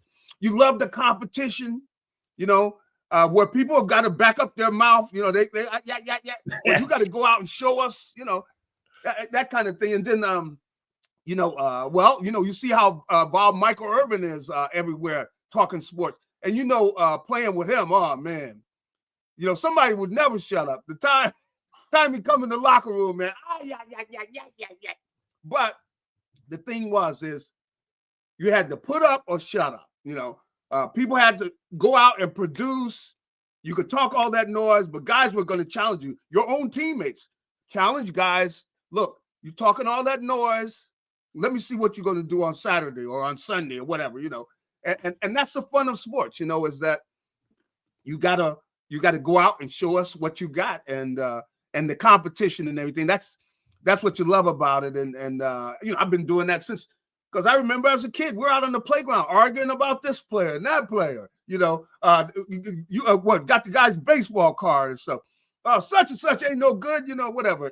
And everybody would be talking about the different players and everything. And that still goes on now. Only thing now is, you know, I was just talking to the missus that, do you see the money these guys are making? Oh, my God, Gary. Milton Williams, 26 annually. I mean, I got to go back and I got to talk to my folks and really have a strong worded conversation with them that you should have had me a little bit later in the day because these guys here have made enormous money here. Now, let me ask you this here. Yeah. What are your takes right now on Josh Sweat leaving and now Milton Williams? Isaiah Rodgers. How about Isaiah Rodgers even getting a nice contract? Well, you know, he's got a tremendous upside, Isaiah Rodgers. Just from looking at him now, he doesn't play as strong as he's got the potential to play. Meaning, the guy has got. He might be one of the. If he isn't the fastest player in the league, he's in the top 5. That's how fast he is. I mean, he's like 4.2 and under. That's how fast he is. He is. Now, the thing that he does is he's not, you know, everywhere with his techniques, he can get sloppy, and he's not as good catching the ball as he should be because he gets his hands on balls, and he's got the quickness, but it's a matter of whether he's going to go and get strict about his technique, but he's got as much talent at the cornerback position as anybody in the league. He is quick. He's extremely fast, but I don't know how crazy he is about tackling people. There are a lot of corners in the league have that disease, you know. Oh, no, they got the Dion disease. That's what I call it. They got the Dion disease here. Of all those guys, though, especially with Sweat and with Milton Williams, what do you think is going to be tougher to replace? It might be Milton Williams inside, you know, because, you know, the thing he did was, you know, everybody's trying to double team Jaylen Carter and everything, and they're trying to block him. And when he gets singled up, you know, he makes a difference because he'll beat that single block and he's getting in the quarterback's face. Now, that's what he did. And I got to admit that give him a lot of credit. They would double team Carter, and he would have to step up and create some problems. And he created problems for teams because they were so focused on stopping Carter. So I don't know how he's going to be if he's the number one, if he's the guy they're double teaming and everything. But he does have he's got a lot of talent. I mean, he's got quicks. He's a power guy. He's got that power. And the whole thing is we will see when they focus on him. He hasn't had to deal with that, but we'll see what he does when he's in that situation. Are you shocked Sweat got that $19 million annual deal in Arizona? No, come on. They're paying everybody now. Yeah. I mean, if you show something, which those guys, you know, they had a hand in a Super Bowl title, so they're all getting paid for that. That's really what they're getting paid for. We'll see what they do, like I said, when they're the focal point. See, and you know what a difference that is. It does. It is. You know, because if you can, like Jaylen Carter, if you can be a factor in a game, even though they're trying to double team you all the time, and you're still a factor in a game, you know, you're one of the better players in the league. And see, that's why Jaylen Carter is at that level. Now, can these other guys do that if they are the guy that's getting double teamed some? I don't know. I don't know if they can do that because that takes a lot, man. That's, you know, mentally, you know, dealing with guys where you got two guys on you and they're always trying to double team you. But we'll see whether they can do that. But that's why Jaylen Carter, he's a special one because he's been able to do that with the double teams. Now, Williams, I don't know. We're going to see if he can do that. Gary, how about this? Okay. You mentioned the money. I just saw Myles Garrett get $40 million. How much money are the Eagles going to have to pay Jaylen Carter next year in his extension? Wow. Do you really believe that they'll sign him to a $45 million annual deal? They'll give him what they got to give him. They will. You know, Howie if it's that high, you think they'll go to it? Yeah. Oh, yeah. They will definitely do it. Yeah. Because he's a guy. Come on, really. Think about the playoffs and everything. The closest they came to losing was the Rams. Yep. Now, who closed that game out? He did. It was Jaylen Carter closed that game out. He wouldn't let them lose because they were in trouble, really, because the Rams are driving and everything. Yep. But he closed things out and tell everybody drive safely. I love to hear the drive safely guy. That's the guy you got to pay. The drive safely guy is the guy you got to give the bank to because he tells everybody, look, this baby is over. give my regards to the family. and that's what he did, because the Rams were closing in on the Eagles there. And 3 plays in a row, he shut the door. And and the fact that he did that, I think, says a lot about him, and it says a lot about how much this team is dependent on him. How about this, Gary? Why do you believe the Eagles are shopping Dallas Goedert? I mean, they're looking injuries. The injuries, man. You know, do you think it's time to move on from him? Well, see, that's what they're thinking, because a lot of times organizations will say the injuries are telling you something. You know, when you're consistently getting banged up, they're telling you something that eventually it's going to get longer and longer. And that's what they're thinking. It's not his play, because when he's healthy, the guy's one of the best tight ends in the league. It is. But the thing is, he hasn't been able to stay healthy. He hasn't been able frustrating. It's frustrating, isn't it? Because it's a lot of money at $15 million. He's super talented, but he misses 25% of his career. Yeah, and the thing about it is, Grant Calcaterra is a good player. He's not a starter, though. No.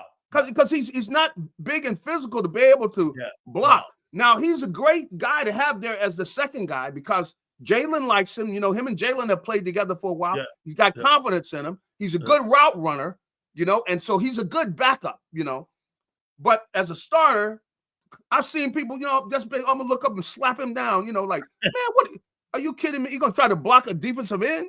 Going like, man, you better get out of here, man. He's too light in the cakes, man.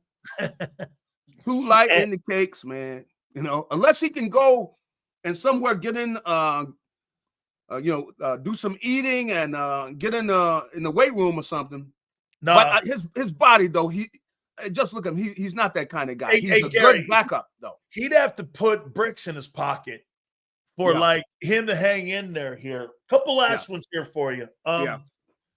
Are you concerned about losing Becton, especially after you sign a contract with Barkley for that extension? That now again, to be fair, the last 2 years they've replaced that right guard position of Isaac Seumalo with Cam Jurgens, and then even with Becton. Do you think that that's one of the most interchangeable pieces that they have on their team, is that right guard? Because until Barkley got there, the running back was a revolving door with Miles Sanders, DeAndre Swift, and Barkley. The right guard position was a revolving door. So, those kind of two positions are positions that they've used to rotate other players in and out. Do you think that'll be a decent job for Jeff Stoutland, and are you comfortable that he'll find the right replacement there? I think that they will find a replacement, but I think they're going to miss him, because the thing I liked about Becton is, dude's got a mean streak. Oh yeah, I mean, he brought up, that dog, to where they were knocking people on their butts, and Becton was physical, where he's not just blocking that linebacker, he's knocking him on his butt. And when you got guys looking at the tape and they see that, come on. That there's a certain respect, and that's where that Eagles line, I thought, went up a notch or two, because he brought a certain aggressiveness where, they're good, but playing with that aggressiveness, you add that, I thought it made them better, and so I like Becton. I don't know if they're going to be able to pay him or they're playing the game. And see, I had to tell Becton, look, dude, you need to keep your intentions to yourself. Yeah. You know what I mean? Meaning, like, you don't go like, I'm thinking about staying with the team because I like the team so much. Yeah.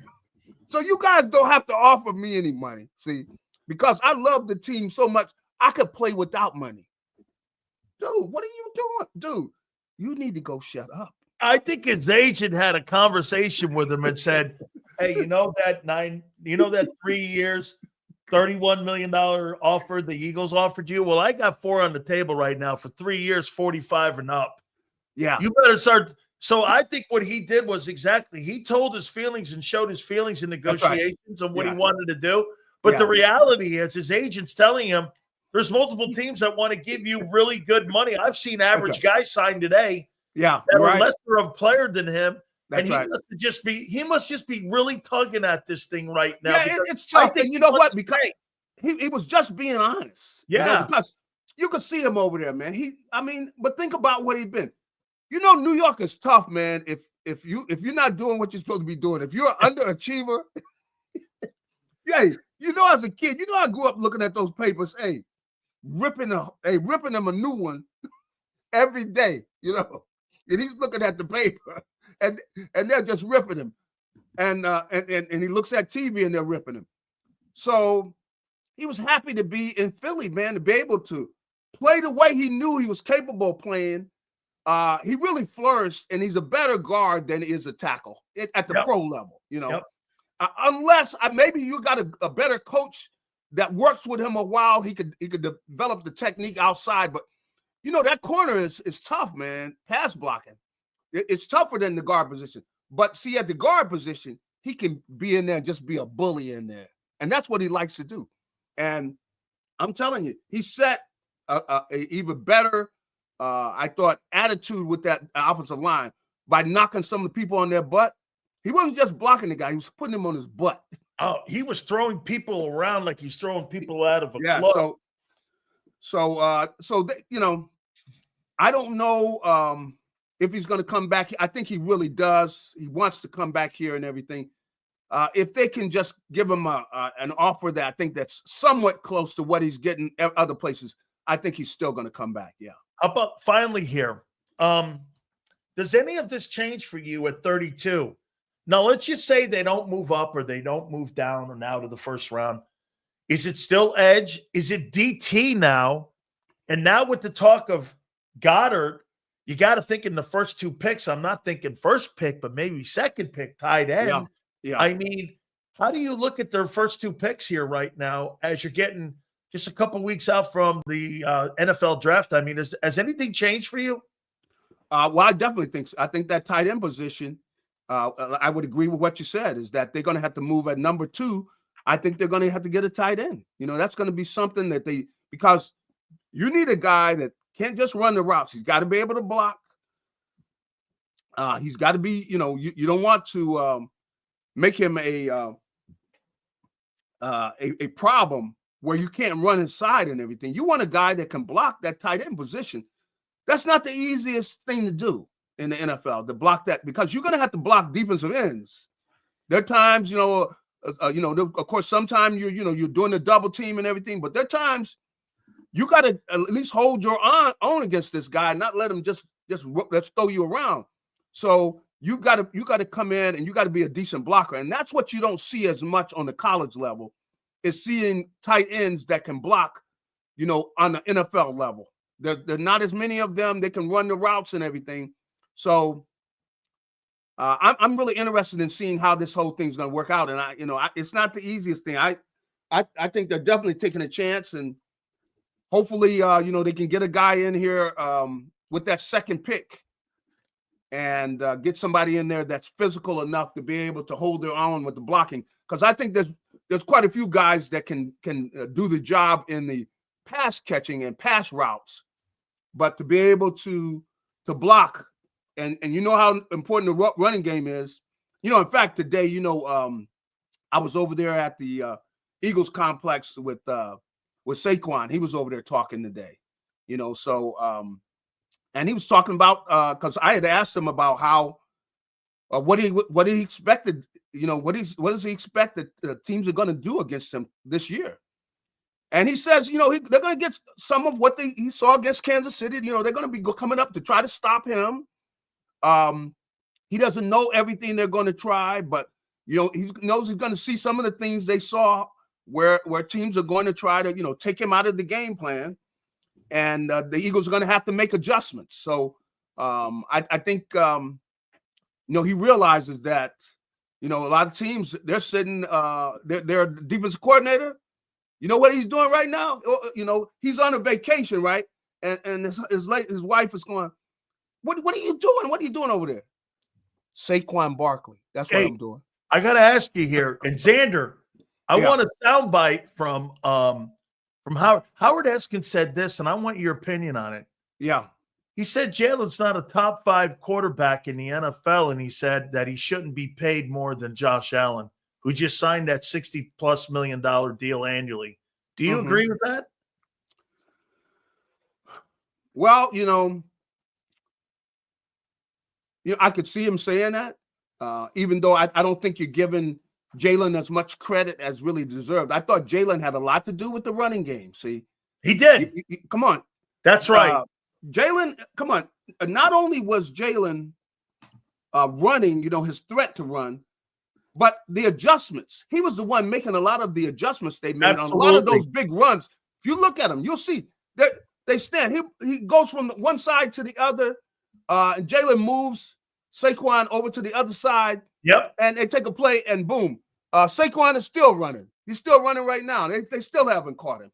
And so that part of the running game, I don't think everybody gives him credit for his part in the running game. So, Gary, he doesn't get $2,000 if Jalen Hurts is not in the huddle. You're right. You're right. He would not have gotten $2,000. If all you got to do is look at the game against who's that? Against Washington. You see that loss they had against Washington, and Jalen came out of the game, and you see how things changed, and you see how good of a job they did stopping Saquon in that game because that threat with Jalen wasn't in the game. See, now, if you're just there looking at the game and everything, you hear the guys on the corner and everything, guys on the corner don't know what they're talking about. Okay? Okay? The guys on the corner, they're good people and everything, but they don't know what they're talking about. They don't know that quarterback and his threat of running is making life easier for Jalen. I mean, for Saquon. And Jalen's threat and his running ability is part of the reason they had so much success in the running game, especially those big runs he had. So, you have to kind of give him credit for that. And I think because he did what they had to do, he changed his game, made sure he took care of the ball, and I thought he had a great year. It maybe didn't show up with everything, but he was a major part of their running game. Absolutely, no question about it. Gary, I appreciate your time, man. I mean, it should be interesting. March 12th is right around the corner when it's officially the start of free agency. But, hey, Gary, don't you love today? It's like the official cheat day for free agency. And I try telling people, those deals don't happen 2 minutes before midnight on Thursday. These guys have been cutting these deals for about 2 months now here. That's right. I mean, if you think it started today, you're out of your – nobody comes up with $100 million deal for Milton Williams in 20 minutes. That's right. That's right. You know that. Come on. But, hey, congratulations to the boys. Hey, man, spend that money wisely. Okay? Hey, that's right. You don't want to be sap. Hey, I appreciate it. Thank you so much. Hey, I didn't say it. That's a cheap shot, man.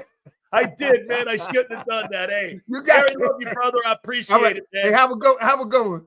You got it. That is Gary Cobb, man. I appreciate that. Yep, absolutely. Did I hear Howard Eskin say, you can't pay Jalen Hurts more than Josh Allen? What? Holy cow. Whoa. Is he top? No, he's not. I even think he's top 5. I told you can't. Woo! Let's get those likes up here. Might have to have a couple Hey, I think I got some super chats, Xander. Seals Milton Williams got $100 million for a guy that played in a 4-man rotation. He was the fucking starter, Jeremiah. He wasn't the rotational guy out there. That's not what he – oh, really? Look at how Jeremiah is trying to dismiss a player that you drafted, you developed, and you turned him into a star. Jeremiah, you should take bows for that you have player development. You can't sign everybody. Dude, congratulations, you say to the player. Next man up. It's like this. You guys treat these players like they're chicks that cheat on you. Next.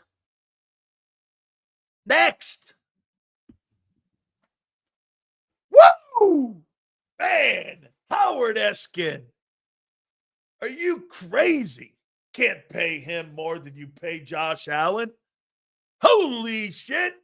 Hey, by the way, I saw somebody post that Jalen had dinner with Michael Jordan.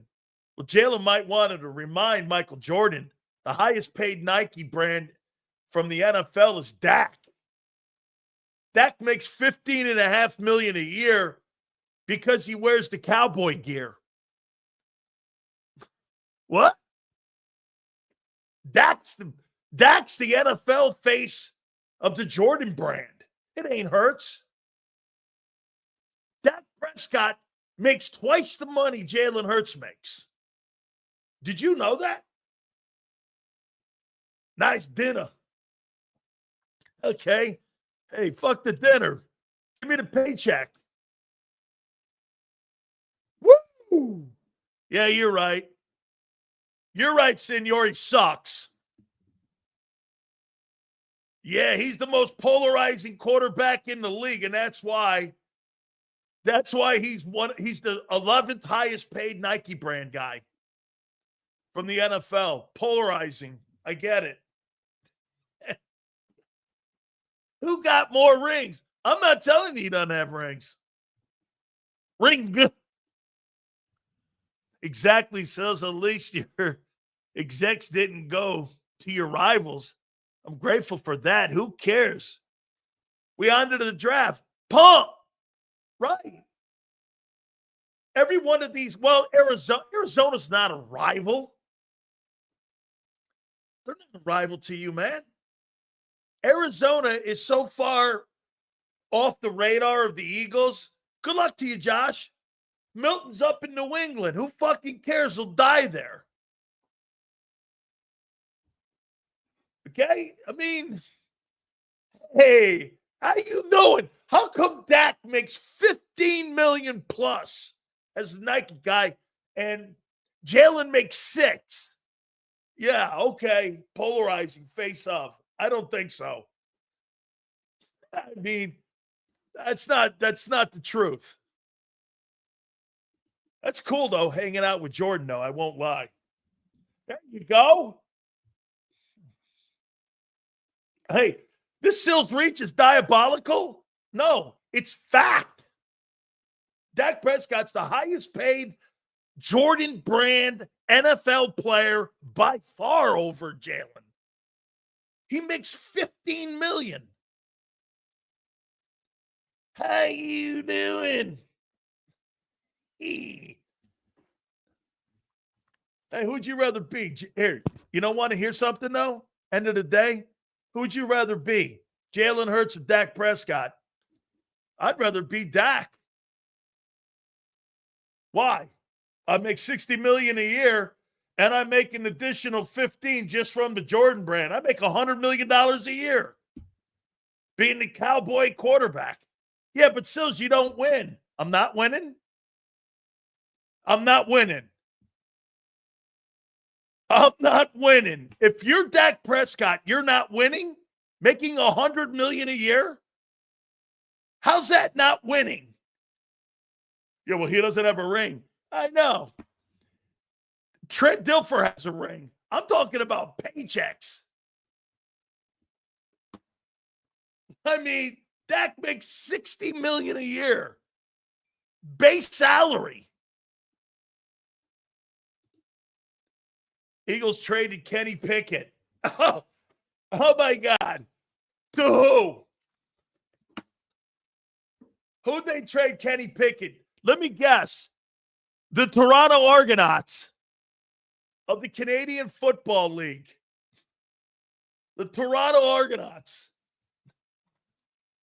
Kenny Pickett. Oh my God. Not the fucking Browns.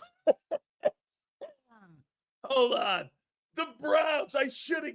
Oh, my God. Oh, my God. The Browns are acquiring Kenny Pickett from the Eagles in exchange for Dorian Thompson-Robinson and a 2004 fifth-round pick from the Lions.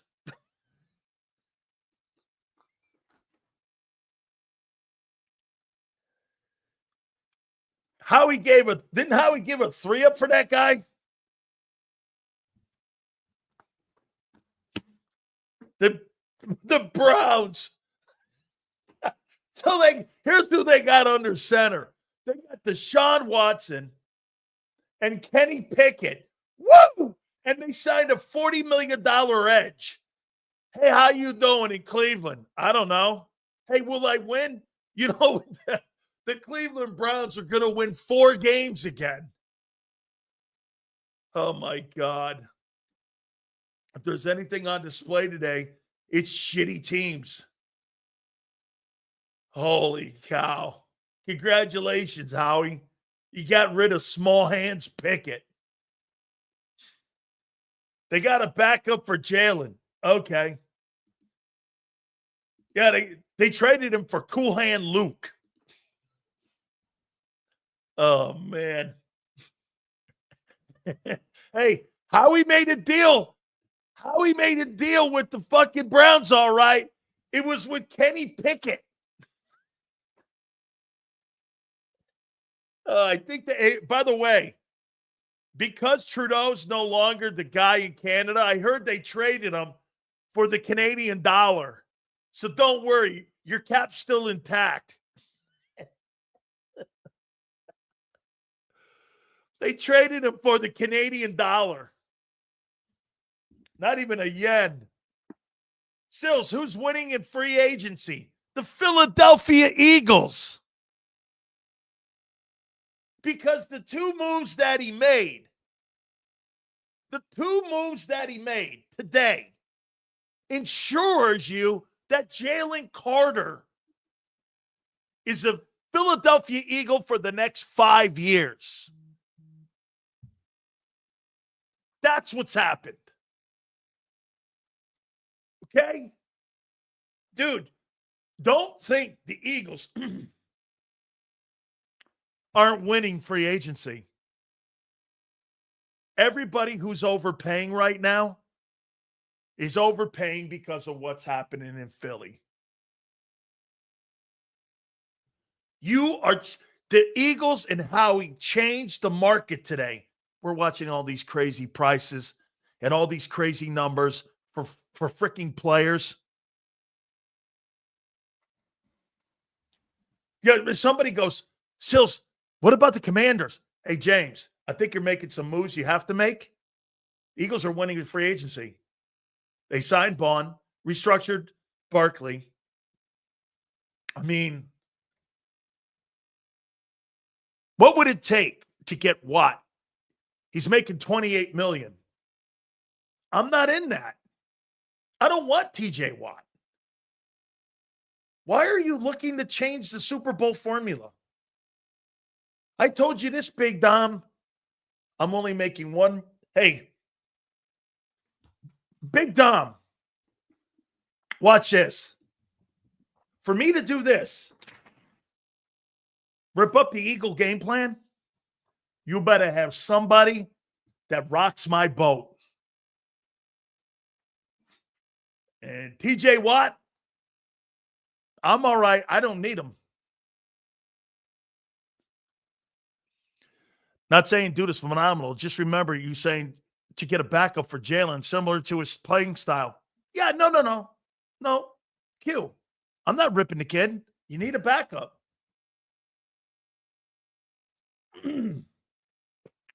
Tanner McKee can't jump over a stack of pennies. You need somebody that kind of resembles the style of play. I get it. I'm all right.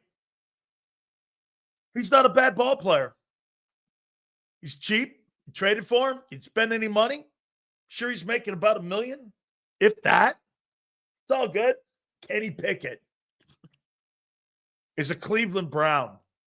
God, if I was doing sports talk in Cleveland, you would hate me more. Oh, I would. I mean, what are you doing? Finn's still trying to justify our 13th overall pick playing 10 snaps. I know they are. They won't admit it because they want to give Howie his flowers because he won the Super Bowl and he should get them. But Jordan Davis has not lived up to his expectations at the 13th overall pick. It's plain and simple. However, JD3, I will say this. After seeing some of the contracts that I've seen that are out there, I just saw Derek Barnett get a 1-year, $5 million deal from the Houston Texans. Fully guaranteed. I don't know. I might give him $8 million. The market has changed. Has he lived up to it? No, but if you want to negotiate between 9 and 10 for him, would I pick up an extension? I might do it.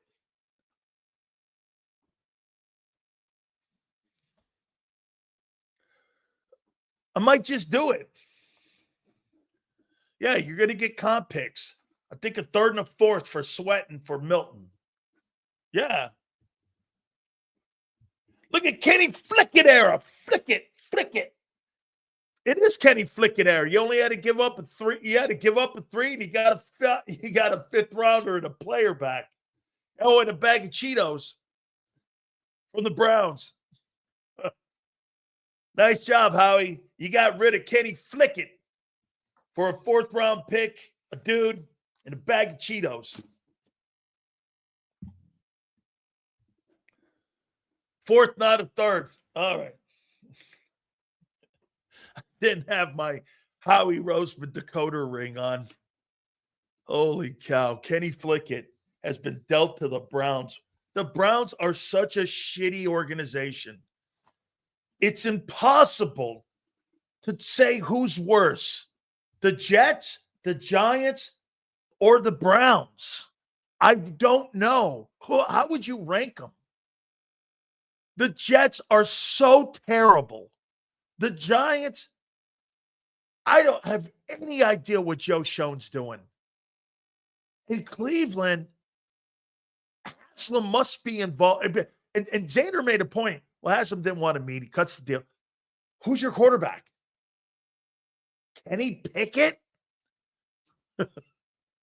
So you sign an edge rusher to a $40 million annual deal, and you trade a 4th round pick for Kenny Pickett. That's your quarterback answer?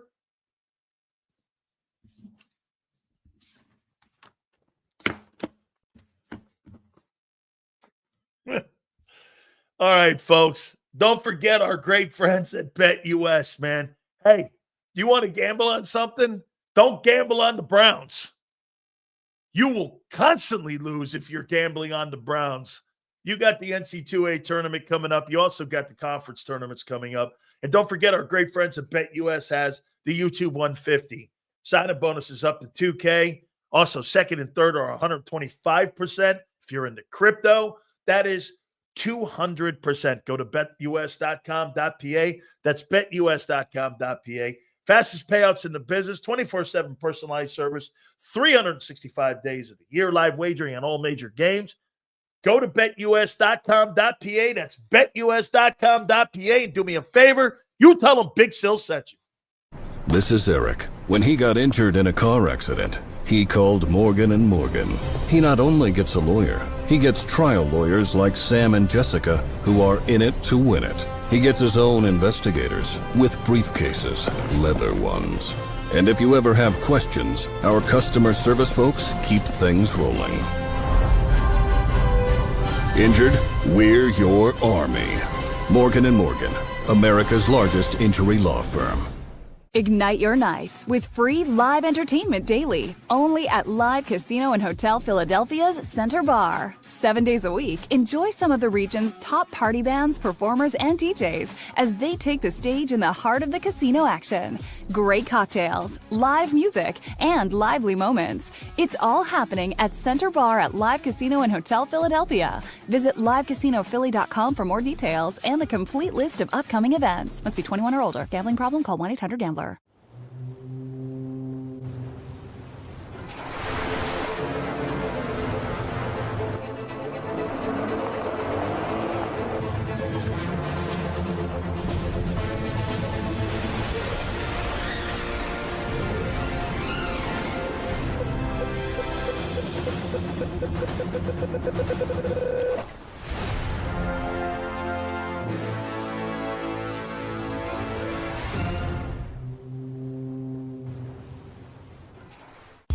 Your financial future is on the line. Are you ready for what's next? At Leone & Company Wealth Management, we help young professionals, business owners, and pre-retirees navigate the complexities of building and protecting wealth. For young professionals, we'll help you grow your wealth, plan for your future, and make the most of your hard-earned dollars. For business owners, we provide strategies to protect your company, manage risks, and create a lasting legacy for both your business and personal wealth.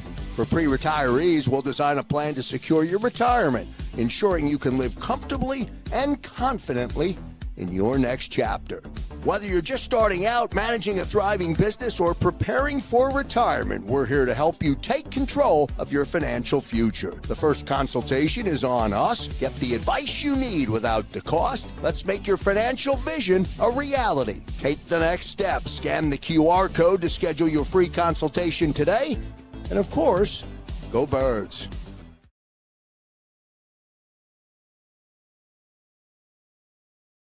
In our hometown, we all look out for each other. We step up to keep our communities going strong. And at Independence Blue Cross, we're here to keep you going strong as the #1 health insurer in the region. No IBX is always looking out for you. EAGLES, Eagles.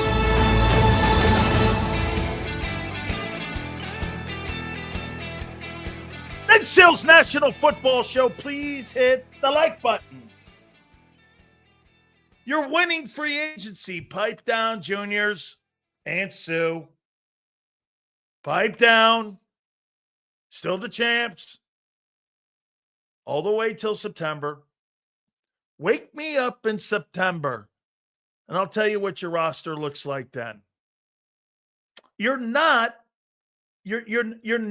going to spend the equity on Josh Sweat and Milton Williams, especially when you think you can replace those guys. Okay? I mean, you're ahead of the game. Your roster's not that awful.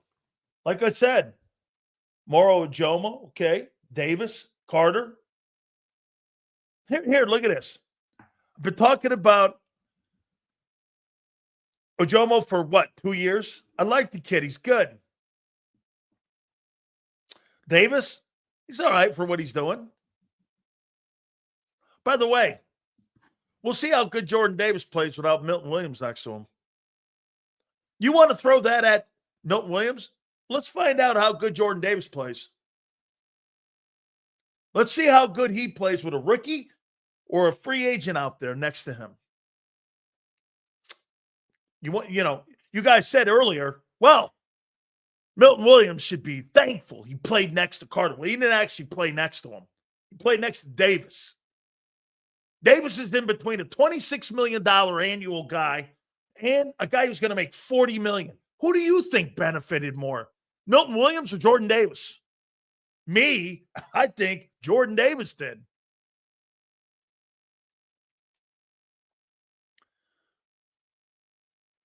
Chills, if we sign Becton, we win free agency. Here would be my concerns. Who's playing corner for you? If you move Cooper DeJean out, you have two questions then. Question is, can he play the corner?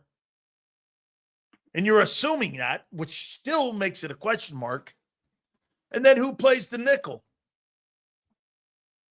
Oh, we'll just slide in. You don't just slide in anybody. Just don't sleep on Johnny W. Xander don't know. We have a gem. Well, first off, he's an FSU guy. He's a future tight end. Hey, Pump. I don't know. That's not a strong take, man. Johnny Wilson. Shit. Queasy Watkins. Bring him back. I'll take Jahan Dotson. I'm good over there with him. Jahan Dotson. Then you got Slay. Hey, Pump, I love you, brother. It's all good. Yeah. And you got Slay. So you got 3 starters gone and BG, right?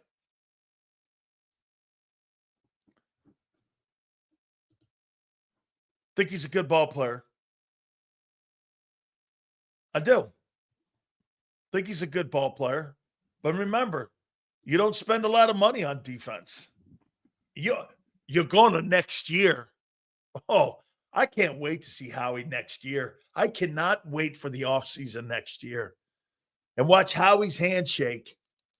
Here's Howie signing Jaylen Carter's contract.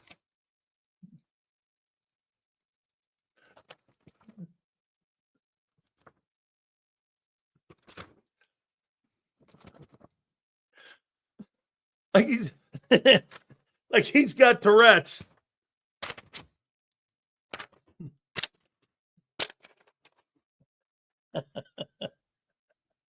And the agent's going to go, yeah, right there on the line. 45 big ones. How you doing? Hey, remember what I told you, too? It'll only take a day or so before Darius Slay starts taking a shit on Philly. The clock has started. You watch. You know, they should have treated me. They didn't offer him a contract. There's no way. They did not offer him to come back. Any money. Now he's in Pittsburgh.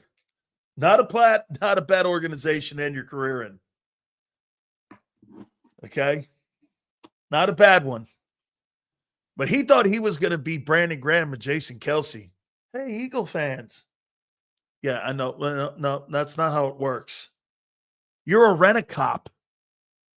You know those guys you have work security? All good. People love them. But you're not like homegrown security. You're a dude that comes in from New Jersey and works Philly security. You're not really there. You're kind of there, but not really. Where do you live? I live in Passaic. You came down here? Yeah. Sorry, New Jersey maniac. You work in the Eagle concession? Yeah. You're from Jersey? Yeah. From Patterson. How you doing? Oh. You're not from South Philly? Oh. Okay. Well, you're kind of security.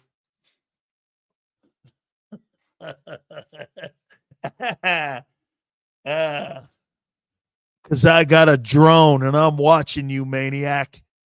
And my drone says you were in Passaic looking for flounder. Hey, you got to move up the coast a little bit to get the flounder. You got to go out to Long Island Sound. How you doing? Don't tell me where to go. Or if you want to go to the Chesapeake Bay Bridge under the 3rd pylon, that's where you catch it, bitch.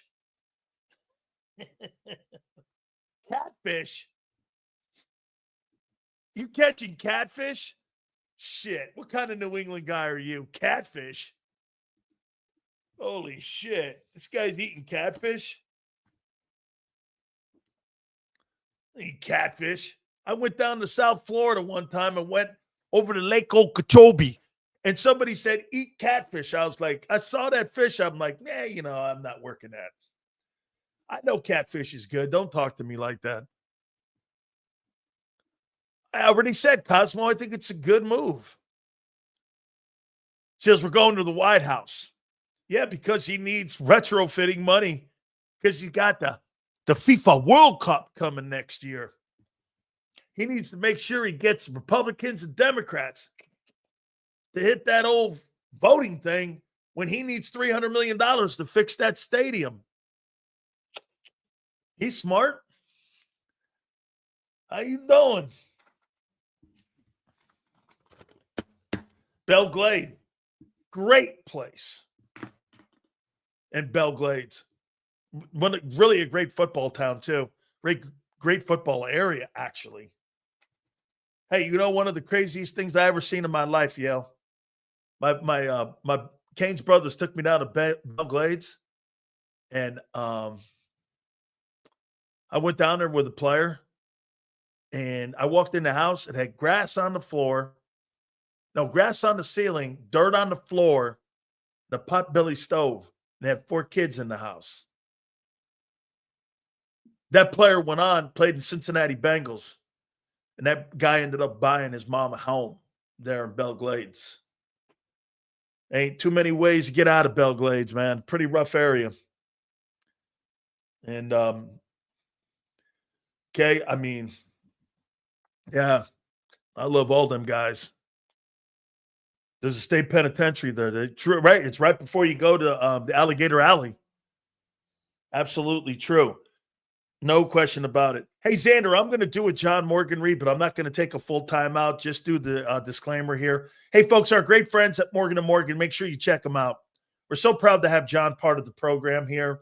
#1 injury law firm in the country. Nobody does it better. The track record is second to none with over $20 billion in recovery for families across the country, with over 1,000 attorneys across the country in every single state.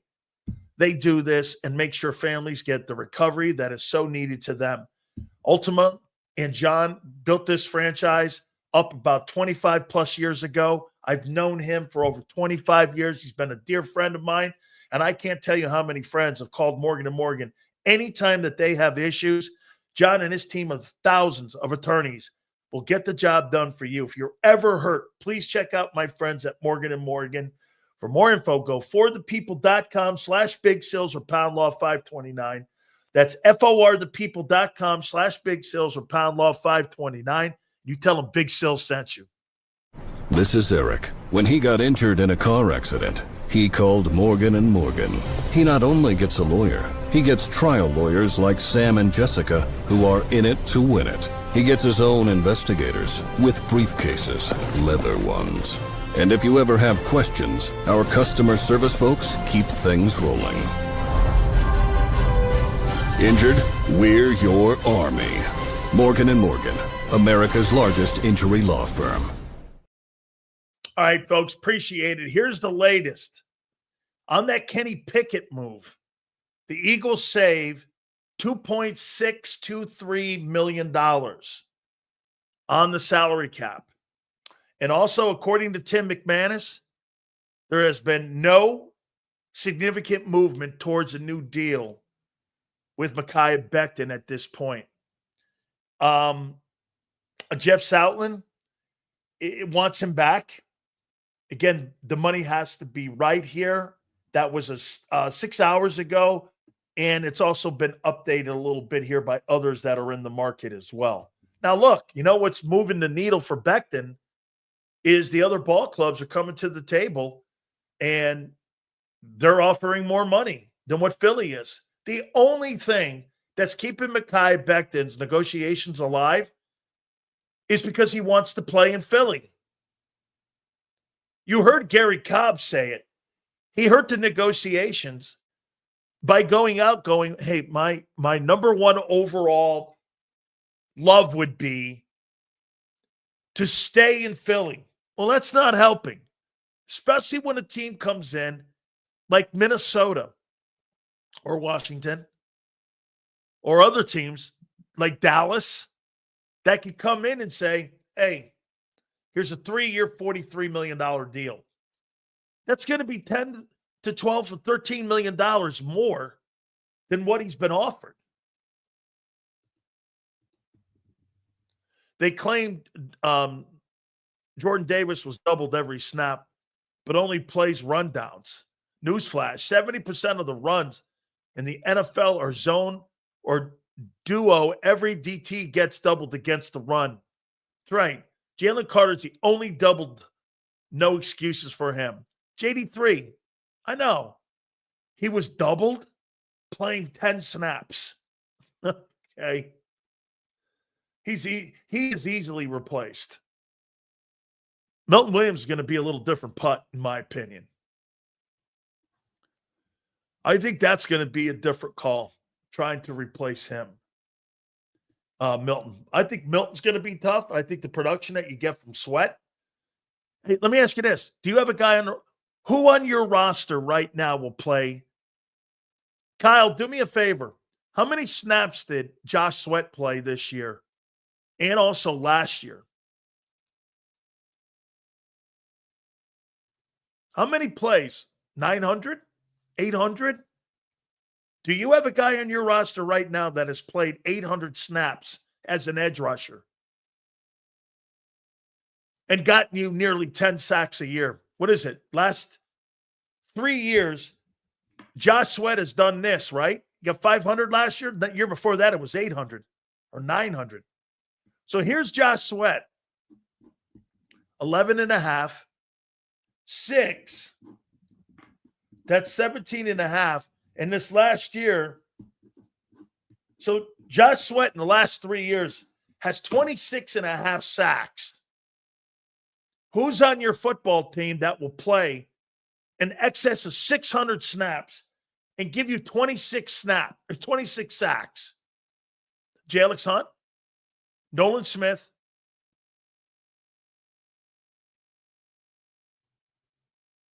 that's what they have to do. That's the number in the last 3 years that Josh Sweat has given you. 26 and a half sacks, not counting the playoffs. So you're going to get this. This guy goes through the draft. Then he says, through the draft, you're going to get a guy that's going to play north of 500 snaps and give you 27 sacks. Okay. What do I suggest? Be patient. Sweat's on his last leg, and he just got $20 million. How you doing? Yeah, that looked good. No, you're going to rotate guys. So 3 guys to take care of 1 guy. All right. Not saying it won't work. Not saying that that's not a viable opportunity for Vic to find 3 other guys.